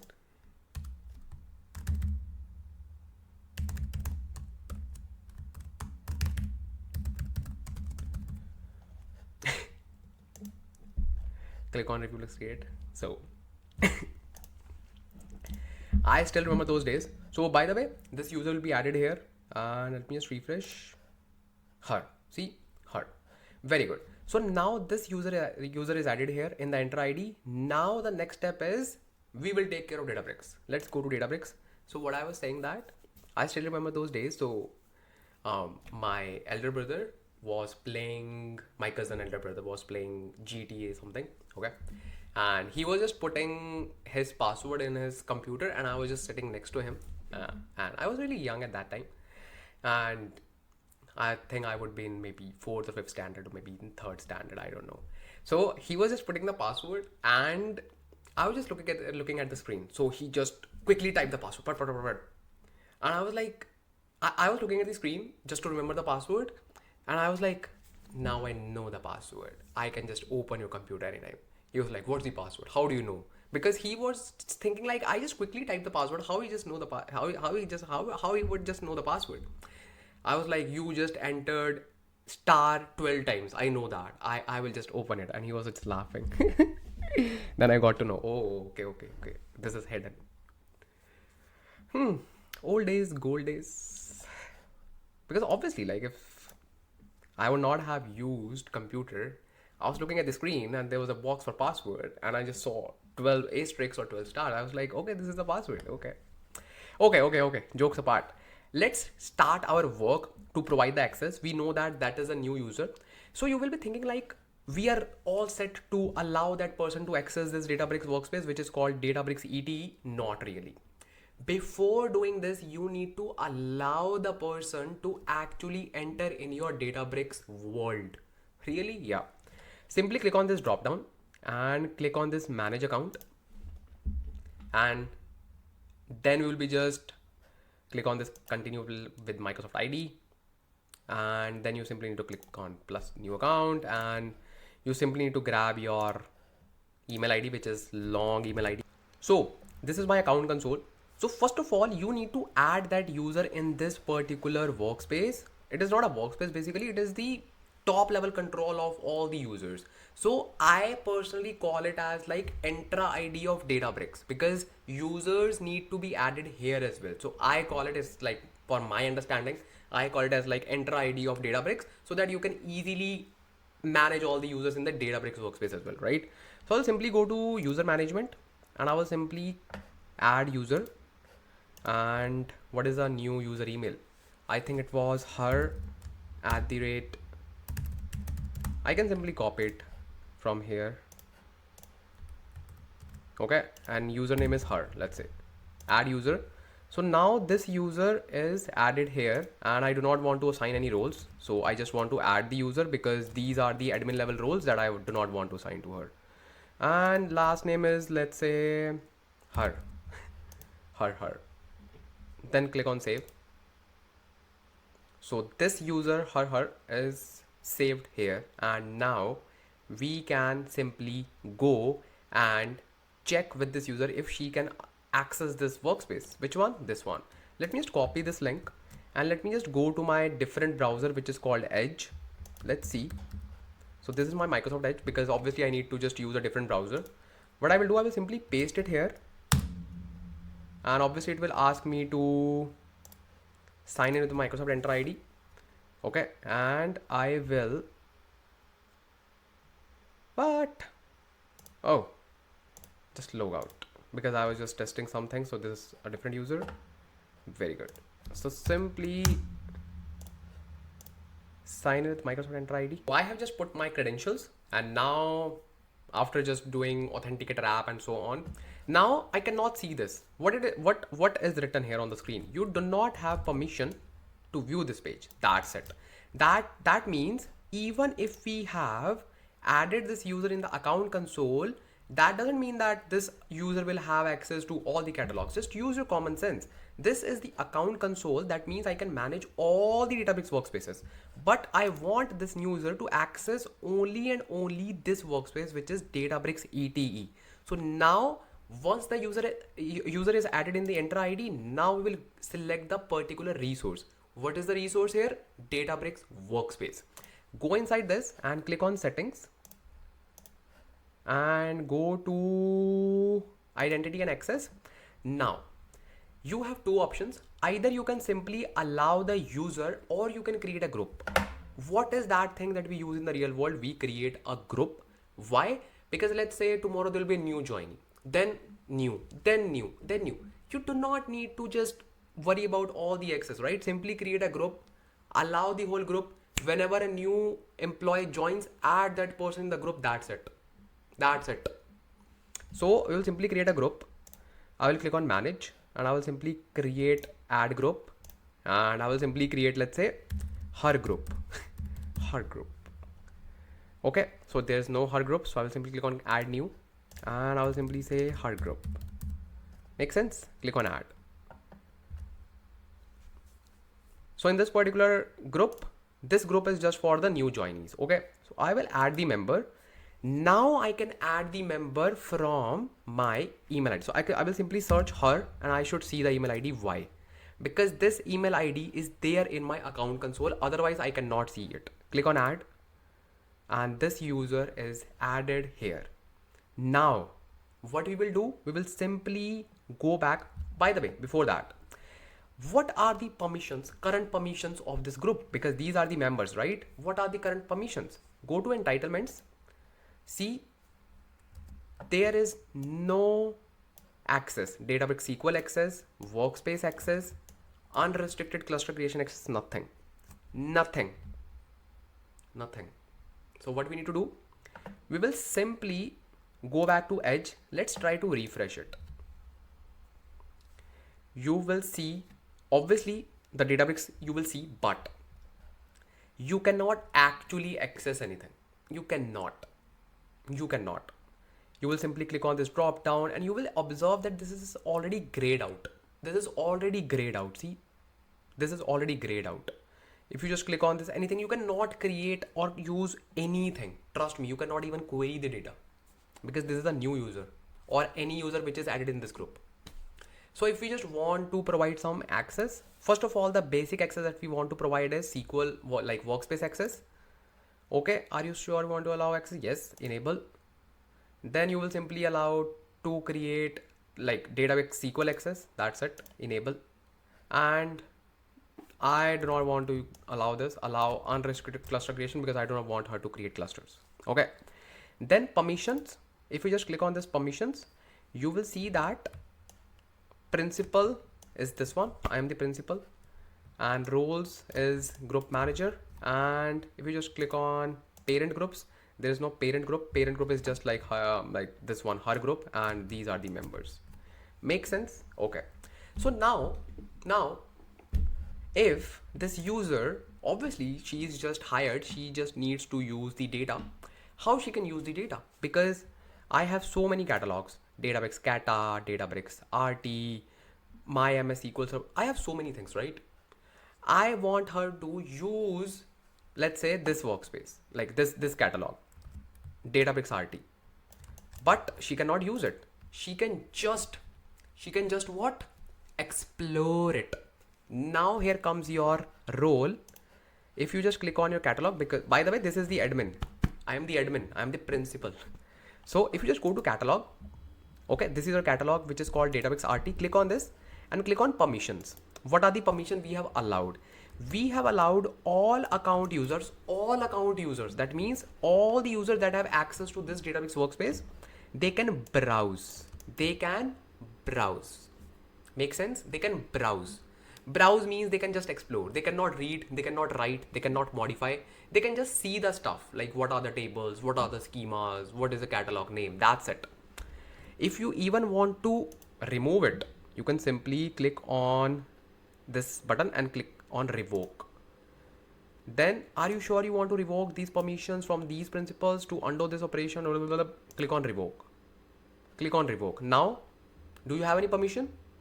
Does any member have any permission? Okay, let me just refresh it. And you will see now that catalog name is gone. Now they cannot even explore. Now she cannot even explore. Now she cannot even browse that new user. No. But you need to allow access. Okay. So simply say grant. Now is the thing. Now I want, by default, like they will actually get the browse access. That is fine. Now you want to allow her to query the data, to, let's say, select the data. How you can just provide that? Basically, in Unity Catalog, we prefer using top to down approach, and you can say down to top approach. It totally depends like how you want to just allow the permission, down to top. So in top to down approach, if you just allow some access on the catalog level, all the access will automatically transfer to the schema and to the tables. Just use your common sense, bro. Just use your common sense. Let's say there is a parent directory. If you have the ability to read that parent directory, obviously you can read all the children folders, right? Within that, use your common sense. But down to top approach is different, because again, use your common sense. If there are hierarchical folders, let me just show you the real example. You will understand it. Let's say you have this resource, let's say this storage account. Okay, these are the containers. If I will say you have the access, we have already done that, right? If you have access on this whole container, you will automatically have access to all the folders within this, all the folders. But down to top approach is different, is the opposite. If I want you to provide access only on this, let's say this folder, then obviously you will not be having access to these folders, this file, plus let's go one level up, not on the all the folders of this one. Like obviously you will have the use folder, because if you are inside any folder, you will have the access to use this folder, but you can only use it, but other things are hidden from you. Make sense? That means you want to use this folder. Okay, you want to use this folder, but how you will use it? Through parent folder? Common sense. How you will use this folder? Through its parent folder. Okay. How you will use this? Through its parent folder and through its parent folder. So by the way, you should have use permission on these folders in order to enter to this folder, and you should have only modify permission, read permission, write permission only on this folder, not on the other folders. That is your down to top approach, top down to top approach. I hope it is clear now. Okay, I hope, because this was really confusing to me as well, but I hope that it is not confusing from my side, right? Very good. So now what we will do, we will simply say grant. Let's provide top to down approach. First of all, that is very simple. That is very simple. Other thing is also simple. It is like how you want to allow the, you can say, access, right? Let's say grant. These are the options. Do not feel like, oh, what is this? Click on principal. I want to add only group, her group. Okay, this one. Very good. Now I want to allow select permission. Okay, so just to let you know, we are using top to down approach. That is why I'm applying permissions on the catalog level, not on the schema level, not on the table level, directly on the catalog level. Okay, click on grant. Now these are the prerequisites, because obviously whatever permission you will be providing, you need to use these parent directories. I just explained this. Click on this, click on this. That's it. Then you need to allow select. Click on this. Okay. Let's say for now, just select. You do not want to allow the person to create anything. Just select. Okay. Just select. Then what you will do, you will simply click on, let's say, okay, create is fine, this is fine, and let's say browse, it's fine, like it's fine. Then this is also important. If you just want to, let's say, allow all the permissions to, like all these things, like similar to, you can say, admin, you can click on this box and it should just check all the boxes. This is like quick option, but you should not do this. We will simply say use and then select. Okay, once you are okay, then privilege presets, it is custom, it is fine, and just say her group. Okay, then simply click on grant. Okay, now this is done, and you can see permissions. Select permission directly on the catalog level. That means that particular new hired can actually use all the things. Okay, if I just go to my Edge platform, click on refresh, and this time, oops, unable to view the page. Oh, I know. Just refresh it. So now this time you should see the catalog, but not in grade area, in the access area. Like you can access this now. Click on this drop down. See, you can actually see all the schemas in black. That means you can use it.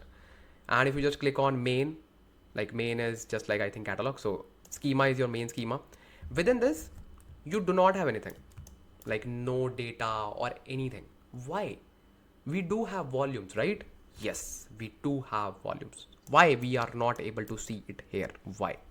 If you just go back and if you just click on schema, and this is the volume, right? If you just click on it, click on grant, and again add her group. Okay, and use catalog, use schema, and then you will actually see read volume.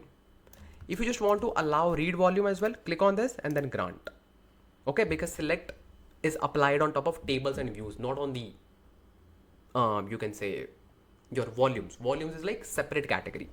Now go to Edge, refresh it, and you should see, perfect, very good, very good. This was your top to down approach. That means all the children things automatically inherited it. I can just show you as well, bro. Obviously it is witnessed, but I can even show you in your admin level as well. If you just go inside any schema, if you just go to permission, we didn't provide any permission on the schema, right? But click on this, you will see these are automatically inherited. Okay, automatically inherited. Very good. Automatically inherited. Very good. Now let's revoke the access of that particular new hired, because we want to now follow bottom to top approach. Okay, so let's go to catalog, permissions, her group, revoke. So sad. If you just refresh it, you should not see anything. You should not even see that catalog. So now what do we need to do? We need to follow bottom to top approach. That means I or let's say you want to allow that new hired to access only on this schema. That's it. Not of this schema, not of this schema. Okay, how you can just do that? So you will this time do not allow the permission from here. No, go one level down, click on schema, then click on permissions, click on grant, then same step. And this time use schema is your prerequisite, obviously, because in order to use the schema, like do anything within schema, you need to apply on use schema, right? Click on use schema and let's say read volume and select, that's it. And click on also grant use catalog. Obviously we need to just apply use catalog as well. This is your explanation about if you just want to use a children folder, you need to have use thing on the upper level folders or upper level directories, and here we have catalog. So here it is a very good feature of Databricks. It is recommending us to just allow also grant like use catalog on Databricks access, even if it doesn't show you, because obviously it is a sign of precaution, right? You should just add use catalog as well. Even if it doesn't show you, you can simply go to your catalog level and just enable only use catalog. That's it. Okay, click on grant and this time you will see something different. Click on your edge, refresh it. Obviously you will see your catalog in the black thing. Okay, click on this and this time click on the schema and you will see volume 0. Are you able to see default? No. Information schema is like totally different, but are you able to see default schema, which is available here? Default schema, can you see that? No.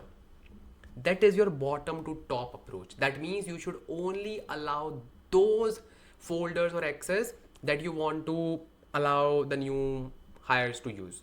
You will say, hey, which is better? It totally depends. Let's say that new hire is a data analyst or data engineer. You want to just allow her to use the whole catalog. How you can just say that bottom to top approach is good? It's like waste of time. If let's say there's a business manager, he doesn't even need to develop anything or query anything. He just needs to see one schema, that's it. In that particular scenario, you will simply allow access to only one schema. This can also be applied on the business managers who, or let's say BI developers who will be just building the reports. So in that particular scenario, you will only allow the access of the gold schema, not on the raw and silver schema, right? It totally depends, but now you know how to manage all these things, right? Very, very, very good. Very good. One more thing, if you just go to Edge, if you just go to compute, okay, and if you just click on, let's say, create compute, and if you just click on like use as it is, all the things, click on create compute, like all these things, just we will delete it. We do not need to worry that, hey, should we just create a cluster? No. Just click on this and it will take, I think, just 2 to 3 minutes to create the cluster and start it. So just click on this and let's see what happens. As you can see that this cluster is created, but obviously in the real world, we do not want that new users should create the clusters, right? They should only use the clusters, or they should only create the clusters as per the policies that we define. Yes, we have like cluster policies as well. So we should only allow the users to create the clusters, but as per the policies, because in the policies we can strictly say, hey, do not use more than 3 nodes, do not use more than 4 nodes, and ideally we should not even allow new users to just create the cluster. They should only attach the cluster to the notebook. How we can just do that? Let me just tell you. So this is my admin account. So what we need to do, if you just go to compute, and obviously you can see that this is the new cluster that new hire just created. So basically just go to policies, and these are the policies that we get by default. Policies are nothing but your predefined, pre-configured area, so that you do not need to tell everything from scratch to Databricks. Hey, just create this, just create this, just create this. No. So basically what we do, let's say personal compute. Personal compute is one of that policy which is very easy to configure and very quick. Let's say this is the compute policy. Okay, and this is the policy that it looks like, and name is personal compute. You can even just change the name, ID equals this, family equals to personal compute, and this is the definition. This is the code that is written for us, and these are the libraries. No libraries, permissions. As you can see that users can use this and admins can also use it. Okay, this is inherited. If you just click on it, you will see inherited. Click on compute and you will see all these computes, and these are jobs basically. I will edit it, and what I will do, I will make changes in the code. So as you can see that we have a long list of machines or nodes that we can pick, and I know the most cheapest one is this one, so I will simply keep it, and rest of the things I will simply remove it because I want to remove it. Click on edit, and I can simply copy it first of all, then click on edit. Okay, then what I will do, I will simply remove this long list, and I will simply say, hey, just use only this machine, that's it, and default value is also the same. Okay, then I will simply scroll down, and what is the risk factor? Risk factor is this one, default value of the termination. Instead of using 4320 minutes, I will simply keep it as, let's say, 10 minutes. That's it. And this is not optional, this is permanent. Click on OK, and this is your policy. Click on update. Overriding cluster type is forbidden for this type. Clone this policy to, oh yeah, we cannot just override this because this is the default policy that we get from the Databricks workspace, so we can simply clone it, not a big deal. I will simply click on edit, and I will simply copy it. Okay, and then I'll simply click on cancel, and I'll simply create a new policy, and create policy, and I'll simply call it as, let's say, Ansh policy. Okay, and description is this one, definition is this one. Okay, very good. Permission, now permission I will assign admins can use it, obviously. Okay, and one more permission, all the users, new users, or let's say her group, can also use it. Okay, makes sense, makes sense. Okay, let's click on create. Let's click on create. Now this is done, this policy is done. If I just go back to my workspace, so let me first of all terminate this. Okay, let's go to compute for one more time, and this time I want to create, let's say, a compute. I will simply click on this drop down, and I will simply see create with Ansh policy. Okay, instead of clicking on create with personal compute, you will simply say create with Ansh policy, and this is disabled. Create with shared compute, this is also disabled because we didn't allow. So we will simply click on this, and in this particular policy you will see that all the things are automatically filled, and they cannot even choose like a lot of stuff. So for example, this node type, earlier we had long list of nodes, now you can simply see this one, and terminate after 10 minutes of inactivity, and you can simply choose it. Like, you can even increase it, but I don't think so it will allow it. And then you can just simply add so many stuff, and you can just make it compulsory. So it is just like kind of managing your clusters if you just want to allow the new users to simply use the policies that are built by you, not by anyone else. Make sense? Then you can simply click on create compute, and obviously I don't want to create a compute, I just wanted to tell you. So that's how you can restrict the new users to create any cluster they want. So you simply need to restrict them. Okay, so this was about your access control. Now let me see what do we have next. Now, very important area. This scenario is very important, because if you are developing something, you cannot work without this thing. Let me just tell you what's that. And before that, let me just tell you one more thing. If you obviously, you will be feeling, hey, we wouldn't just need to, because I just mentioned, I know, like I mentioned, like if you just want to remove the compute, personal compute access, or if we do not want any user to use any kind of policy. So we know that personal compute can be used by any user from the Databricks workspace. So if you just want to disable that as well, you can just do it. Not a big deal. If you just go to your console level and just go to, I think, settings. Yeah, in this you have feature enablement. Click on this. You will see that personal compute for now is enabled for all. Enables all users to create single machine compute using this because why this is enabled by default? Because this is just a single machine compute which doesn't throw big bells to the organizations. So that is why it is enabled for all the developers. But even if you want to just disable it, you can click on this, and then if you just go back here, if you just go back to compute, and if you just go back with like to the user, you will simply see create with Ansh policy. Personal compute is gone. Personal compute is gone. They cannot create any cluster with personal compute. See, this is the power of console. So this is the thing that I just wanted to mention that I forgot to mention, but yeah, I just remember like, okay, let's tell this as well. So yeah, let's see our next scenario now. Now, I want to talk about a scenario which is very rare scenario, and trust me, I am also introduced to this scenario, and like not much before, like recently, not recently, but yeah, a kind of new for me as well. Not really new. So the thing is, this is not a very new feature. Like this is not like one of the latest features, but I think this feature is now very, very handy because earlier Databricks was more, you can say, dependent on other cloud platforms. Obviously, it is still dependent on other cloud platforms, but now it is only dependent on other cloud platforms for storage and for orchestration, for, you can say, pipelines. It is capable enough to do the, you can say, heavy load. So now the scenario is very, very, very important. Let me just tell you about that, and you're gonna love it. Trust me, you're gonna love it being a developer. So let's say you are a developer. Okay, let's draw you. You are a developer. Okay, let's say you are a developer. Wow.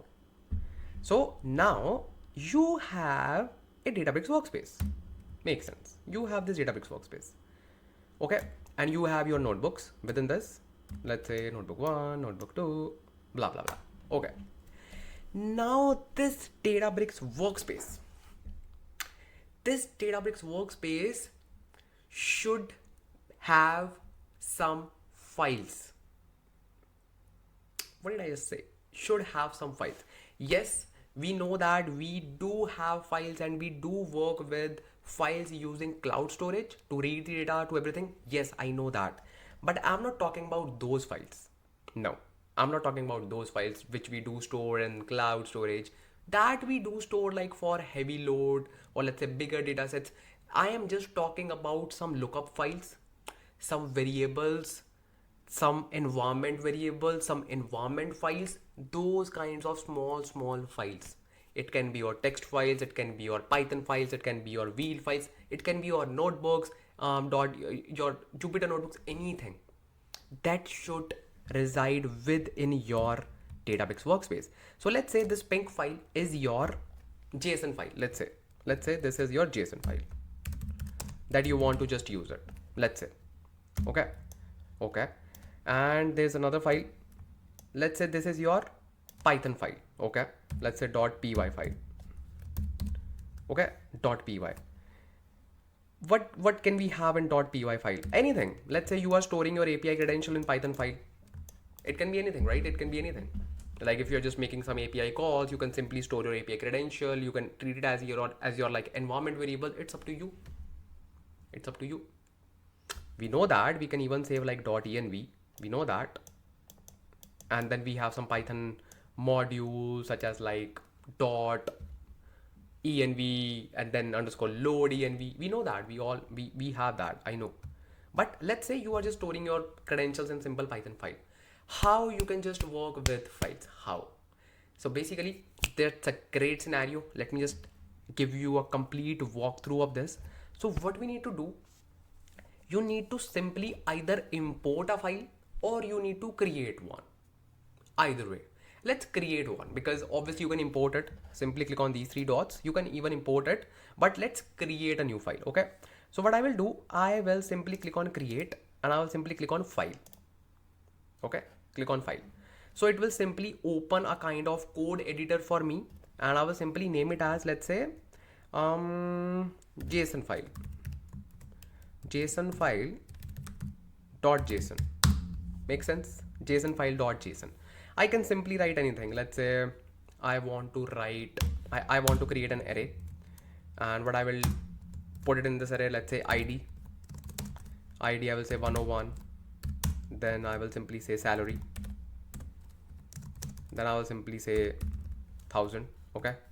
Then my second entity, let me just copy paste it. Okay. And then third. Okay. And ID equals 102, 103. Make sense? Let's say, let me just remove this comma.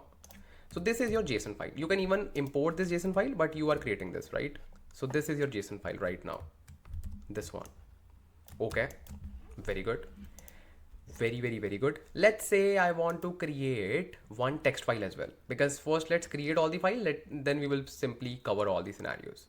So I will simply say create file, and I will simply say, let's say text file.txt. I want to say hello Ansh Lamba.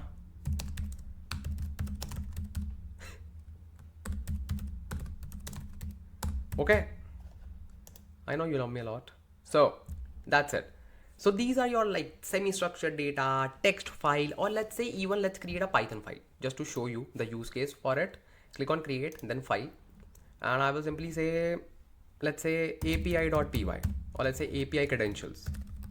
Okay, let's create this, and I will simply say API secret equals 1234. Let's say 1234. Okay, so these are done. Right? Now what I can do, I will simply create my notebook, like regular notebook, and then I will just show you how we can just use all these things. Let me just click on this 3 bars. By the way, if you cannot see this area, I have just simply clicked on this workspace button. The same way we click on catalog, we can simply click on workspace as well. What I will do, I will simply attach my cluster, and I will simply first of all write, let's start with our text file. Let's say you have a text file. Okay, let's first of all rename it 4_real time. Let's say you have a text file, right? I will simply say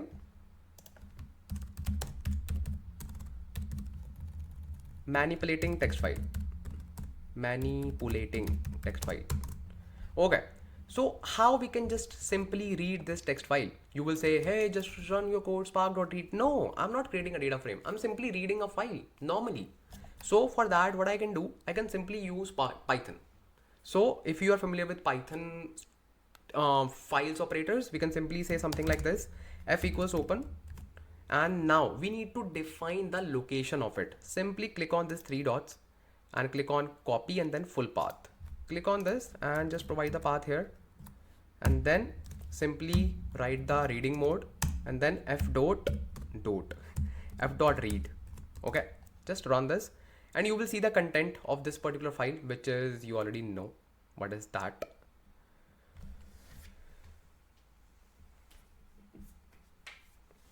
See, hello Ansh Lamba, I love you. This is the power of files, that you can just use it. Can we just create new files if we do not have one? Yes, obviously. Let's say you want to do something like this, and you are let's say yeah, reading mode, or let's say in append mode. Okay, and then you simply need to say f.write. This is a new line. Simply run this. So you are simply adding a new line. Okay, and then if you just rerun this file, like this existing file, you should see the appended data, right? See, this is a new line. This is added. Wow, that means we can simply apply all the file operations. Yes, you can simply apply all the file operations. Make sense? Make sense? Very good. So this was, you can say, manipulating text file. Now, if you just want to, let's say, read a JSON file, or even without before JSON file, let's say you want to just read this Python file. How you can just read this Python file? How we read the Python file in Python? We simply import it as a library, as a module, right? Same thing we need to do it here. I will simply say reading Python file. Okay, I will simply say import file name, which is API creds. Okay, and then once I run this, I can actually use all the content of this file using this module API creds dot. I know that my variable name is API secret, so I can even merge this code in my above cell, and I can simply say importing .py file as a module, then using the variable inside, using the variable created inside the .py file. Make sense? You can simply say api.secret and you should see the value, which is 1234. See, that's how you can just read Python files. Now let's talk about, let's say you want to read your regular JSON file or regular CSV file. How you can just do that? Basically what I prefer using pandas library for it. You can even use Spark as well, but it just mugs up sometimes with the URL and I don't like that. I just follow a simple approach. Why? Because obviously if we are saving some data in our workspace, the data size is not big, so we do not need to actually leverage Spark. So what we can do, we can simply say h3 bold reading text data, not text, you can say JSON data. Okay, so what I will do, I will simply say import pandas as PD. Okay, and we already know the code. It is simple df equals pd dot read JSON, and then simply provide the location. Location is this one, path, full path, that's it. And we can simply say df. It should just show us the data frame that it will create on top of our data. Now you will say, hey, let's suppose we want to convert it into Spark data frame. It is very easy. You can simply say df Spark equals df dot, or let's say Spark dot create data frame, and then simply pass it df as parameter. It will simply create a data frame on top of it. That's it. And then you can simply say display df, and you will see the Spark data frame. That's it. That's it. Not a big deal. Yes, it is a big deal. See, so that's how you can work with files within your workspace. That is called workspace files, and it is very handy when you are just familiar with working with you can say environment. So you actually do not need to worry about anything. You can simply upload the file, those environment variables, you can simply store those variables inside Python. You can simply import it. Simple, right? Simple. That's how you work with all these workspace files. So if you just go to documentation, you simply need to cite Databricks files, workspace files, and workspace. Yeah, see, workspace files overview. So let's give a quick read. It is saying common examples include notebooks, .py, .sql, .r, you can even read .sql as well, .py files used in custom modules, then .md, .csv, .txt, .whl libraries, which are like custom libraries. Then you can just use, what you can do with workspace files.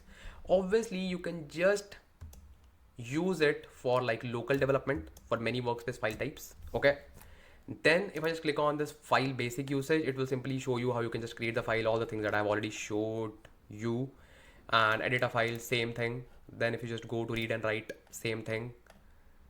If we just want to list all the file, we can simply use this.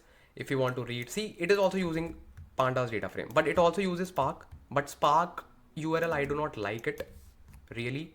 So I just prefer using df, because I can simply convert this pandas df into Spark df, and that's fine. Then obviously You have these things, see, file capabilities, file operations using Python, append, and then read, then write, and everything. This is just like a quick summary of this particular module, and this is very, very, very important. And import modules, if you just want to import modules, and that's fine. That's fine. So this is a quick thing that you should know about Databricks workspace files. Okay, I hope this was helpful. I hope this was helpful. Now what scenario do we have next? Oh, that's really nice. We have something called as delta sharing. Let's talk about this because it is very, very important. Let's talk about this. Now let's talk about our next scenario, and this will actually test your fundamental knowledge as well. And obviously, if this question is asked from you, obviously in the interview, obviously it will decide your result as well. So basically the thing is, let's test your fundamental knowledge first of all. Let's say you have a metastore, unity metastore, okay, and you have two Databricks workspace attached to it, okay, very good. And there is one more metastore here, separate metastore in other region, okay, and there is a Databricks workspace attached to this. Makes sense. Now we know that unity catalogs attached to the same metastore can be shared easily, right? Can be shared easily. We all know that. If you do not know, now you know. We all know that. But just tell me one thing. Can we share this this catalog or this Databricks workspace with this one if the Unity metastore is different? Traditionally, the answer is no, we cannot. But let's say you have to share this. Let's say there is a Databricks workspace and you have a catalog within this. You have to share this catalog with these workspaces. You will say like, bro, come on, it is not possible, right? It is not possible because that is a different metastore, that is a different metastore. Yeah, I know, but you have to do it. How you can just do that? So here comes the role of delta sharing. What is this delta sharing? So basically this feature allows you to, there are like two different types of delta sharing. One is Databricks to Databricks. The other one is open source. Like you can just share delta sharing with like your Unity catalog with anything. But we're gonna cover Databricks to Databricks because we are just covering Databricks real-time scenarios. So let's say your one Databricks workspace attached to a different metastore and this particular Databricks workspace attached to a different metastore, but still you can share this with the help of delta sharing. Yes, it is possible. Yes. And before telling that, I will just check my mic. It is working. 1 2 3. Yep. So how we can just do that? It is very simple. Simply click on this and go to catalog. You will see something called as delta sharing, right? Delta sharing. Very good. We have already covered external data. Okay, let's cover this delta sharing. And what does this add data? Add data means like you can simply bring the data, that's it. And clean rooms, we will talk about it, don't worry. Click on this delta sharing. How this works? I already have one. Okay, if you just click on shared by me, you will see file share, first share. So I was simply testing this out before showing you on this particular Databricks workspace because I didn't allow delta sharing on this particular workspace. So I was just testing it like 1 to 2 weeks back. So now how it works? Basically, this is one workspace, okay, and there will be a different workspace, maybe a different user you accessing the different workspace. So how we need to do that? We will simply first of all create the recipient. Create what? A recipient. And how we can just create the recipient? Because if you just see shared with me, this is something that is shared with me, and shared by me is this, right? Click on shared by me and click on recipients. You can either click on it because you will see all the recipients, and this is a different workspace, Databricks workspace that I have connected to. Okay, I will simply say new recipient. Here Databricks or open source, obviously Databricks, I will simply say new DB workspace. Okay. Now we need to provide sharing identifier, and this will be only available to Databricks recipients only. Okay, Databricks recipients only. Okay, and my current name is this one. So how you can just grab the like identifier? Simply go to the other Databricks workspace. Okay, simply go to other Databricks workspace, and then you can simply see this kind of identifier. This is your identifier that you can simply bring it. Make sense? Make sense? Make sense? Simply click on like shared with me. So this is the one. Okay, now we can simply paste like the identifier of other Databricks workspace. Okay, simply pick it and paste it in that box, and that's it. That's it. That's it. Yes. The moment you do that, you will be sharing your catalog with that Databricks workspace. But that user cannot use your catalog. Why did we share it then? The person can use it, but you need to just make sure that just go to your catalog and then just go to your plus data, and not on the plus data. Yeah, just go to catalog and then simply click on the permissions, because we just need to make sure of the permissions. Then click on permissions, and here you just click on plus new, and you should see settings. Sorry, yeah. Now this is the button meta store. So this is the meta store which is attached to it, right? Click on this and you will see the permission and at the meta store level. Click on this permissions, and here you need to grant that user these three permissions: use provider, use recipient, and use share. Okay, these three permissions are required to just use the catalog, and these three permissions are required if someone is creating, or let's say creating a delta sharing for you or on your behalf. If you are an admin, then it's good, but if the person is not an admin, then this person should have like these permissions.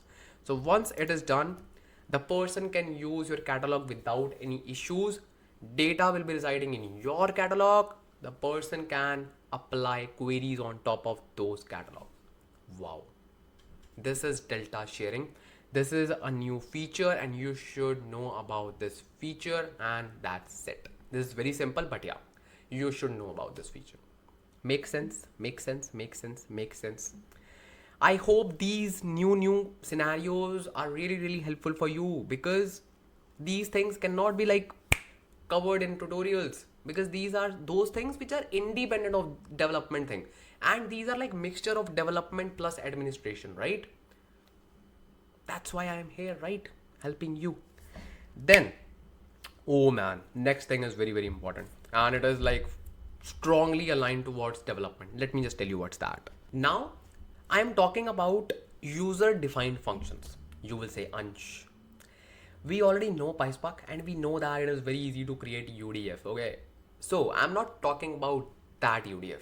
That UDF is different.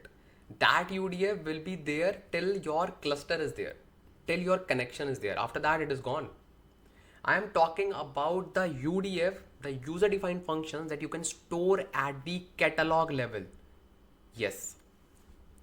If you have worked with SQL, you would know that we create functions and stored procedures in T-SQL or PL/SQL, right? Same way we can create functions in Unity catalog that we can use it for our future use cases. Really? Yes.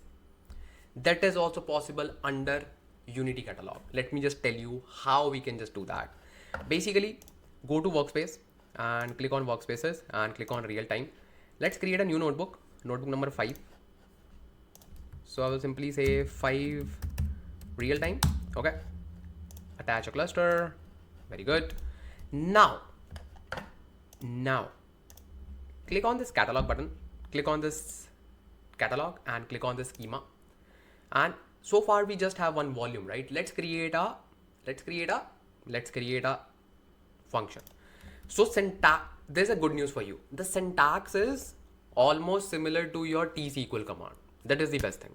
Okay, I will simply say create or replace function, and function name will be my catalog name, which is Databricks RT, I guess. Yeah, rt, then dot schema, then dot function, let's say my function.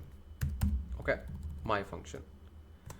Then obviously we are creating a function, but we should have something, right? We should have something. We should have, let's say, like, it can be anything. Like if in order to test something, we should have some data, right? We should have some data, but that's not a big deal because we can just use function on almost anything. Almost anything. We can even create a dummy table, not a big deal. So now we need to simply define the parameter within this. Let's say I want to say p underscore anything. Let's say p underscore input, and this will be my, let's say, string column. Okay, let's say string column. Okay, then second step is important. We need to define like what it will return. If it returns anything, something like string, boolean, decimal, numerical, integer, float, so these are scalar values. That means the return type will be just one value. So this is called as scalar function. That's it. Then we need to define the language. Language will be SQL. How many languages do we have? 2. You can even create function with the help of Python. Wow. What's the difference? It is very easy. You simply need to write language Python and then then Python and then $, and that's it.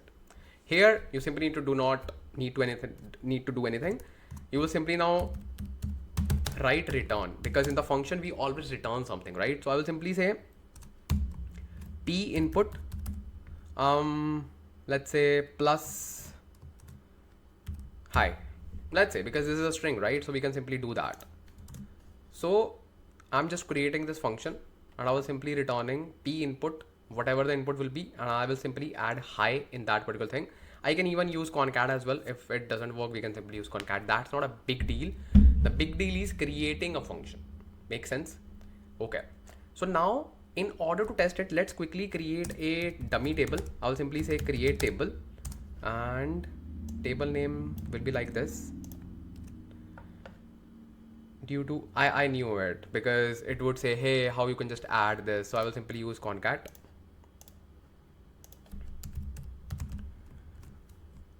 Okay, I will simply use concat.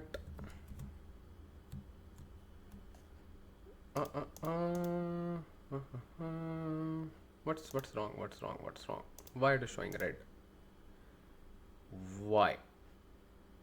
Let me just run this. Let's see. By the way, let me just focus on my table creation first of all. So let's say dummy table. Okay. And within this, I will simply create 2 columns. Let's say ID integer and salary as integer again. Okay. And then let's say email or name. Name is string. Okay. Let's create this table, and I will simply insert some values in this table. Insert into this table values 1, and then salary, let's say 100, and then name is AA, and then 200, and then BB, and then 300, let's say CC. Let's run this. So this is my dummy table that I'll be using to test my function. Okay, and this actually is fine. Let me just refresh it, and we should see this function created under my, see, now we have table as well because we created the table. We have volumes, that is from past. We have function now as well. It's called my function. Okay, so now let's say, let me just query this table quickly. I will simply see select asterisk from dummy table, right? And I should just see 3 records. Okay, just 3 records. Perfect. Now what I will do, I will simply apply the function ID, salary, and then function. Function name is this one. Function name is my function, and then I will encapsulate the column, which is name. Let's see if it is working fine or not. And it should just add hi after every name. Oh, nice. Ahi, bi, chi. Okay.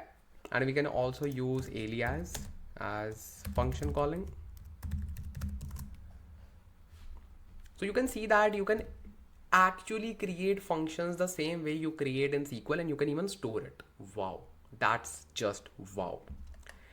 Now you will say how we can create Python function. So almost everything is same. So you will simply say create function and then function name, and I will simply say create or replace function and Python function.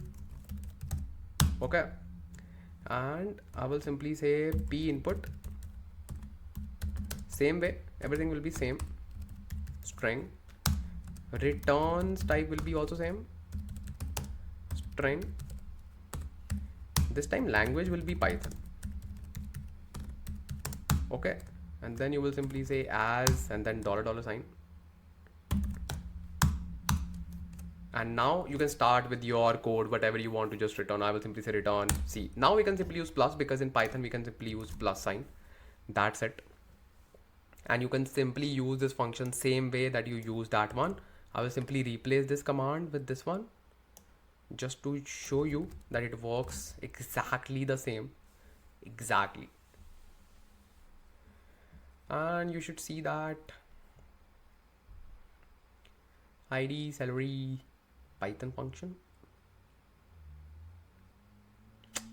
Perfect. So this is your user defined function. Like this way you can store this. Now this function is there. This function will be there for the future use cases as well. Even if you just terminate the cluster, even if you just, let's say, promote this to different environments, this will be there because this is registered under the catalog. The same way you register your tables, functions, views, stored procedure, everything. Wow, this is just wow. Okay, so very good. Now let's talk about our next scenario. The next scenario. Let's talk about it. Let's say, let me just create the vibe first of all. Let's go to our workspace. So this is our vibe area. So the thing is, now the scenario is you are running your SQL queries, you are receiving so many things and blah blah blah blah blah blah blah. Now you want to set some alerts. You want to set some what? Alerts. Let's say you are receiving some data, okay, and you want to be alerted, you want to be notified once the condition is satisfied. Now what is the condition? It can be anything. Who will decide the condition? You. Using what? Using SQL query. Everything will make sense, just be with me. So what we can do, we can simply go to SQL editor, and this is the SQL editor that we get within Databricks. We can simply create queries and we can do a lot of stuff with this area, and it behaves similar to your normal standard SQL workbench. So now I'll simply create a query. I will simply say alert query. Okay, this is my alert query.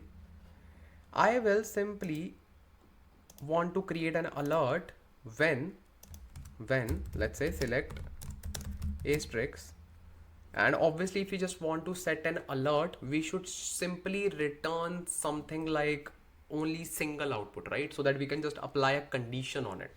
I will simply say select sum of salary from table called dummy table. Make sense? And I will simply rename this column and I'll simply say total salary. Simply run it. Let's say you are the owner of an organization and you want to see like how much salary you are paying and how much cost you are bearing for your employees, and you want to be notified if the total salaries are above, let's say $3,000. Let's say it can be a condition, right? You would know, oh, okay, I'm just paying these much of salary. So just a hypothetical situation, because in real life there can be so many scenarios. So obviously you just need to know the thing. You can fit those things in any scenarios, right? So let's say you want to set an alert. How you can just do that? First of all, you will save this query somewhere. Click on the save button and just pick the workspace, which is real time, and save it. Now simply click on this alerts. Okay, so far click on create alert because we do not have anyone, and I will simply say salary alert. And what will be the query? Simply pick query. Alert query is a query name. Query failed to run. Check that query can run successfully, or select another query. Why? Why? View query. What's wrong with this query? Oh, I have two queries with the same name. Alert query, alert query. Okay. Let me just rename it. Alert query new, because I think I created it before.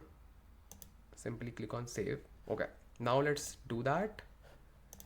Create alert,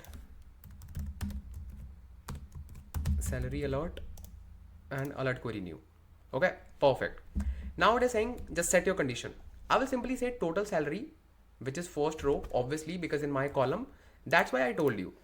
That's why I told you. Oops. That's why I told you that always try to return only one single row of value. Otherwise, you have to pick it like first row, sum, max, min, whatever. But yeah, you have the option. I will simply say greater than, and threshold value will be 3000, as I just mentioned. When query results has no rows, because it can happen, maybe due to some issues, there are some, like there's no data available in the source, maybe due to any glitch, simply say okay, it's fine. Okay, now notification. When alert is triggered, send notification only once until back to normal. That means if salary is like again back to like 2700, 2500, something like that. If you want continuous triggers, you simply need to click on this and see at most every. So it will be continuously sending. That is not an ideal situation, right? It should be sending you the email only once.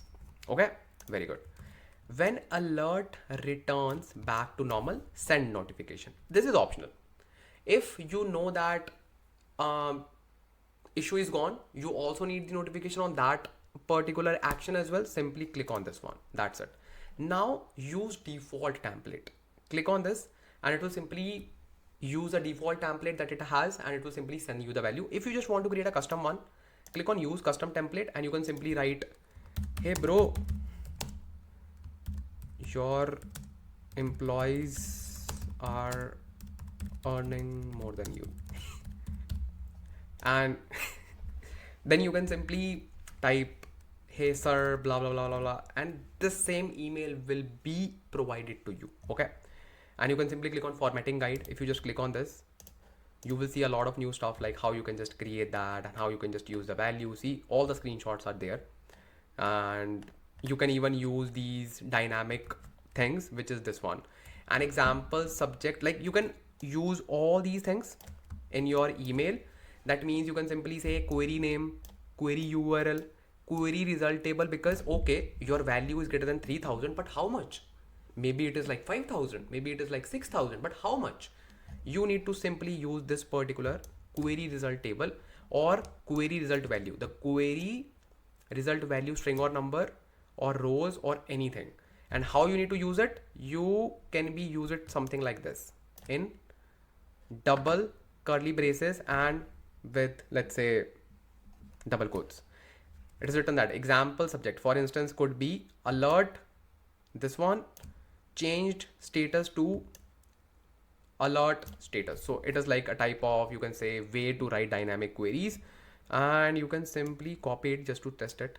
Okay, alert status, and you can simply say this, alert status, hey, this is the alert status, and then you can simply write something like this. Then you can simply say create alert. This alert is created for you.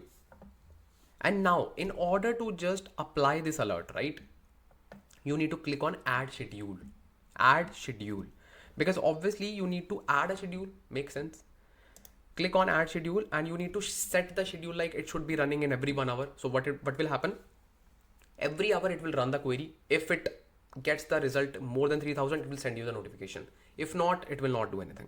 Nothing. But you should have a destination ready. See, destinations.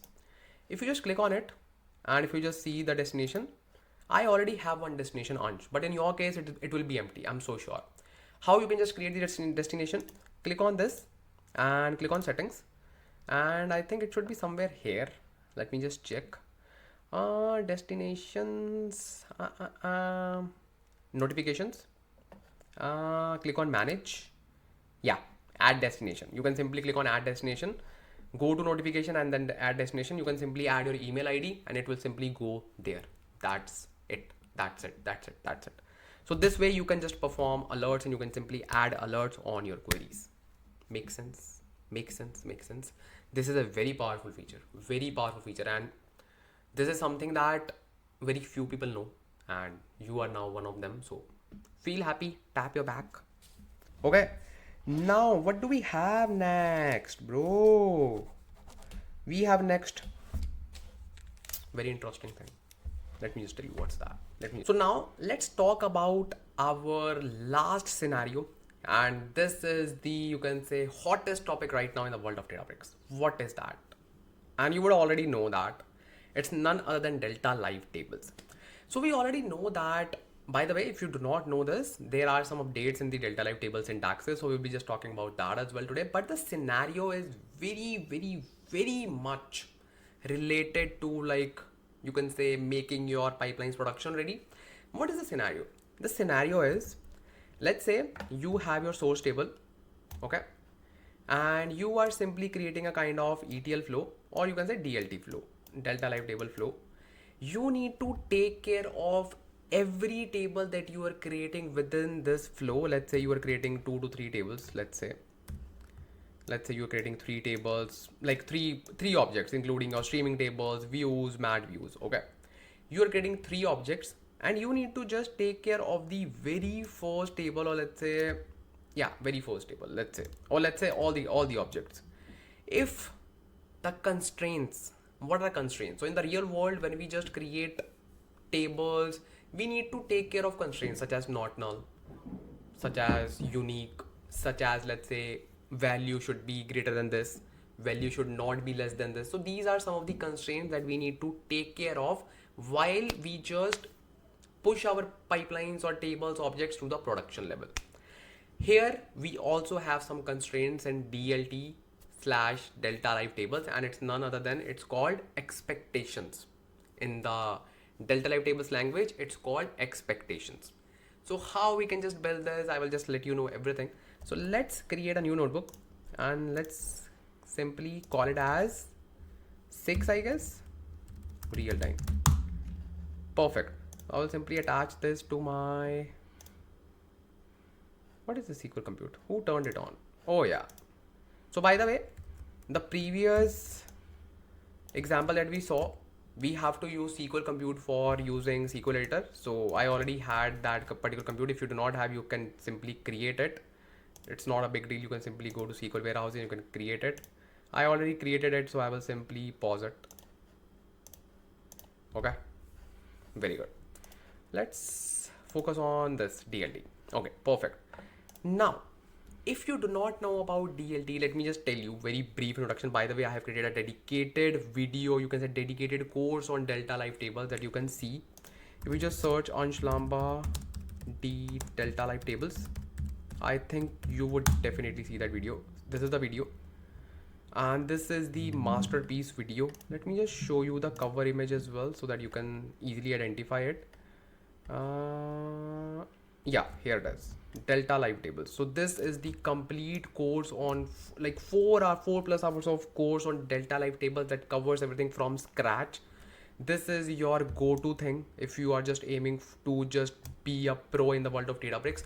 You should see this video. Even if you do not see this, have not seen this video, you can see it now. You can just save it, and for now, to just complete this video, you can just be with me.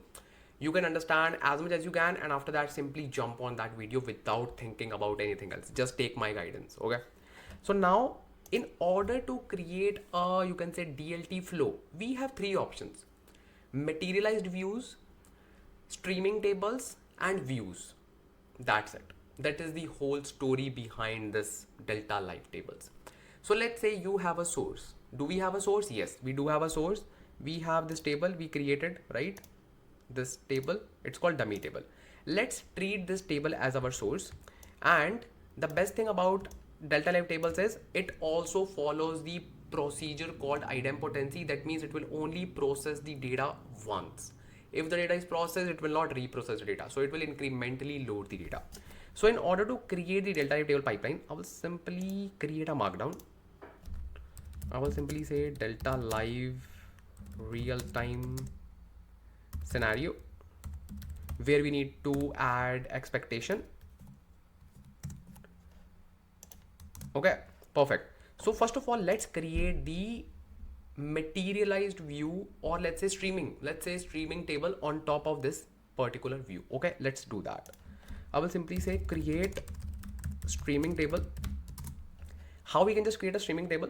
It is very simple. So there are some decorators that we use for delta live tables. Just be with me, you will understand everything, don't worry. And I have already provided you the best resource to cover delta live tables from scratch, and this particular section you can easily cover. And if you do not understand 100% of it only for this section, you can simply jump on that video. And if you know some of the things in the delta live tables world, then you can easily catch up with this, don't need to worry. So I will simply say at the rate dlt.table. This is a kind of decorator that we use whenever we want to create a delta live table. Then we simply create a function. So function name will be my, let's say, streaming table. So I will simply say stream stage. So this particular function name will be registered as my table name. Okay, then I will simply say df equals spark dot read stream, because this is a streaming table. Okay, then dot format, or let's say dot table, because we already have a table, right? I will simply say Databricks RT, then dot stream schema dot dummy table. So this is my table that I want to read. I will simply say return df. That's it. Okay, so this is my table number 1. So that will be running for me. So this is the table, and DLT is not defined. Oh yeah, very good catch. We need to import DLT. So simply say import DLT and then run this. And don't worry, it is written that DLT is not supported on this cluster. By the way, whenever you want to run the DLT pipeline, we have to create the pipeline first, but we write the code first. So do not need to worry at all. That's how it works. Okay. It is saying no module name called this. It is there. No need to worry. And we simply write our code in DLT, then we attach it to the cluster. Okay. So this is the query for my table. Okay. And what I will do, I will create a kind of streaming view on top of this particular table. And I will simply perform some kind of transformations. If I want to do, I can. Yes, I can. I will simply say at the rate dlt.view and def, let's say stream view. Okay. Now what will my source? I will simply say df equals spark dot read stream. Why read stream? Because this is also a streaming view. This is not a normal view. Then I will simply say dot table. Then here is the thing. I have to use a source, but this table is not created yet. So earlier in the legacy code, we used to write something like this: live dot this table name. It still works. But this method is deprecated. That means it will not be there in the upcoming versions. So we just need to use streaming stage. That's it. It will work. It will definitely register, or let's say uses this particular table. Make sense? Very good.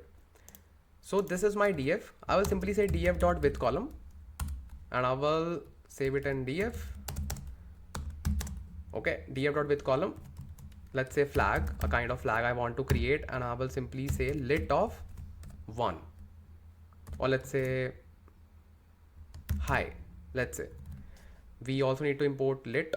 So I will simply say from PySpark.sql.functions import asterisk. Okay, import asterisk. Perfect.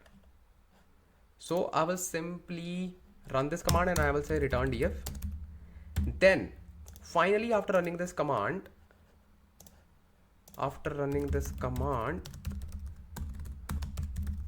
I will create my final table, which will be my streaming table as well. Okay. Then I will simply say streaming table final. Then I will simply say df at the rate dlt.table because I want to create a streaming table. Okay. And I will simply say def stream final, and this is good. This should be my source, and I want to return df. That's it. Now you will say, hey Ansh Lamba, you have not added the expectations because you were saying that we add constraints and we add this, we add that. Yes, now we need to add it. Let's say you are creating this first table, right? And obviously schema.dummy table is your source table. Make sense? So in this particular source table, you need to make sure that the salary of all the employees should be greater than 10. Let's say should be greater than 10, and ID should not be null. So in order to do that, you need to define the expectations. How? You will simply create a kind of dictionary and you will call it as expectations. Okay.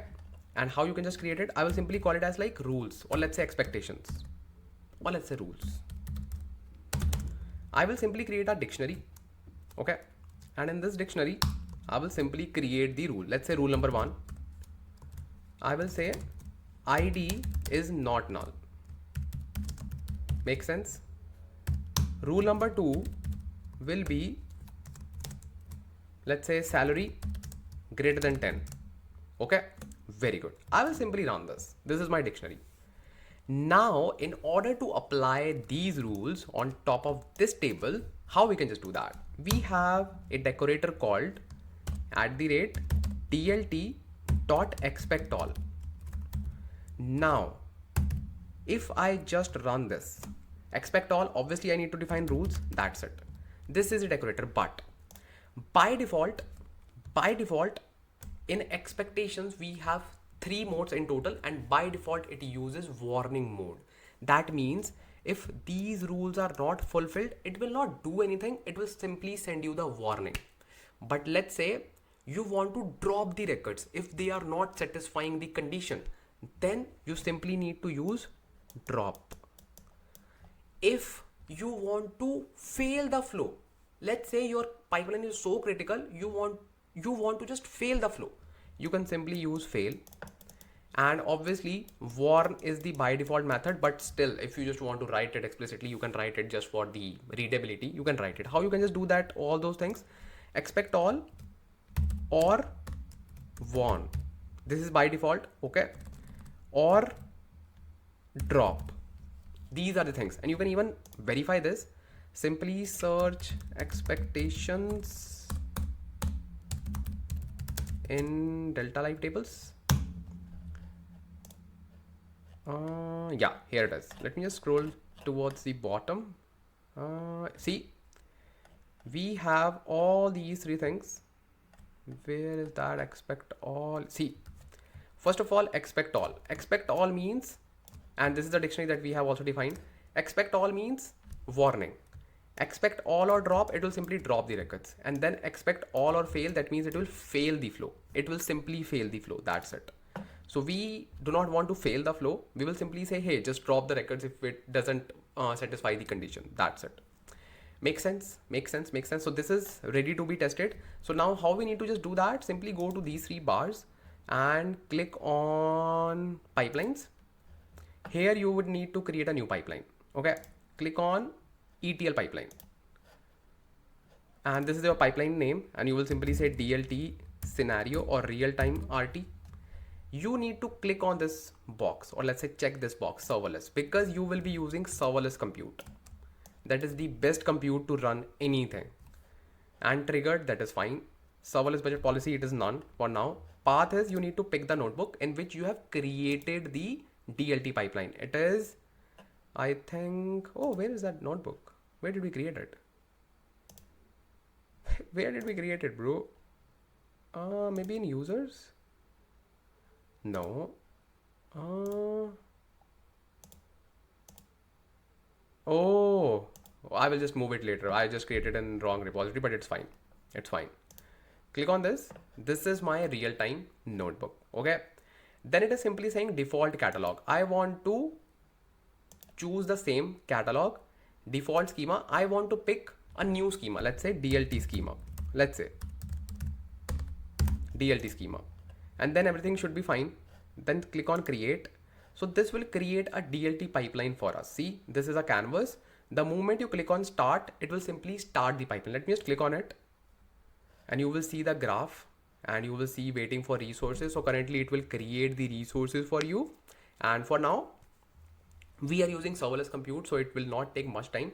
Earlier, when we didn't have serverless compute, so we were using job compute and it was taking like 6 to 8 minutes just to create the compute, and people were facing issues such as quota limit exceeded. Now serverless has taken all of that overhead. Now we do not need to worry at all those things. So now it will simply take a few seconds. See, it is done. So now it is initializing and then it will set up my tables. If there'll be something wrong, obviously we need to go back to our notebook and validate it again, because in DLT pipeline we cannot test our code before writing. We have to test it once we have our cluster turned on. But luckily I think we do not have any kind of you can say errors, so it ran successfully in one go. And this is my pipeline and you can see that it is successfully completed as well. Wow. And we just had 3 records. Very good. This is my streaming table, this is my view, and this is my streaming table that we have written. Then we have 3 records here and 3 records here. Very good. Let's play with it. I love playing. So what I will do, I will simply insert 3 more records in which I will follow all the condition. Like in 2 records I will follow the condition, in 1 record I will just fail the condition. Then we will see like what happens. Okay, let's go to recents tab. Okay, let's go to recents tab and I will go to my 6 real time. Not 6 real time because we can use any notebook because we were using that as a source. So what I will do, I will simply go to Workspace and click on Workspace and click on Databricks real time. First of all, let me just move that notebook, but I will just do it later on. No worries. So what I will do, when did we create that table? Maybe in the 5th real time, right? Yeah, here. So what I will do, I will insert 3 more records, 4, 5, and in the 6th, I will reduce the salary to 9. And we have the condition for like, it should not have salary less than 10, right? Let's do this. Let's see what happens. So I'm inserting the data and it is inserted. Very good. Now let's again rerun our pipeline. Go to your pipelines, click on this, click on start for one more time. And you will see something not funny. Like it is really important for you to understand as well, like how it works, like how Delta Live tables works and how you can add the constraint. Because when you are just performing real-time scenarios, you cannot afford to like not to cover these things. Okay. Wow. I got it. See, that's what I wanted. How many records did we have in the source? New records, because obviously it follows idempotency. 3, but it only read 2. It sent only 2, and only 2 records are written in my final table. 1 record is not read. Why? Let's see the issue. Click on this. That's not an issue. That is our like mistake that we intentionally did it. Okay. So if you just click on data quality, you will see that thing here. You will, let me just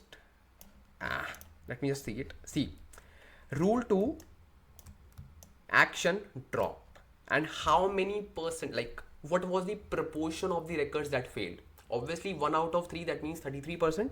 So 33% of the records actually failed, and failed records 1. That means only and only 66.67 records are written and 33% records are dropped. This is the power of expectations in Delta Live tables. And we didn't even use live keyword. So that was next better thing, because in the new code, we do not need to use live code. So you need to actually use this as well in your interviews, because interviewer can ask, hey, what if you do not write live code, like live keyword? And at that time, if you are not aware of this update, you will simply say, obviously it will fail. And the interviewer will run the pipeline. It will say, hey, it didn't fail. And you will be like, what just happened? So you need to be updated with the trends and all the, you can say, upgrades that we have in the software. That's why I just try to just cover all the latest things.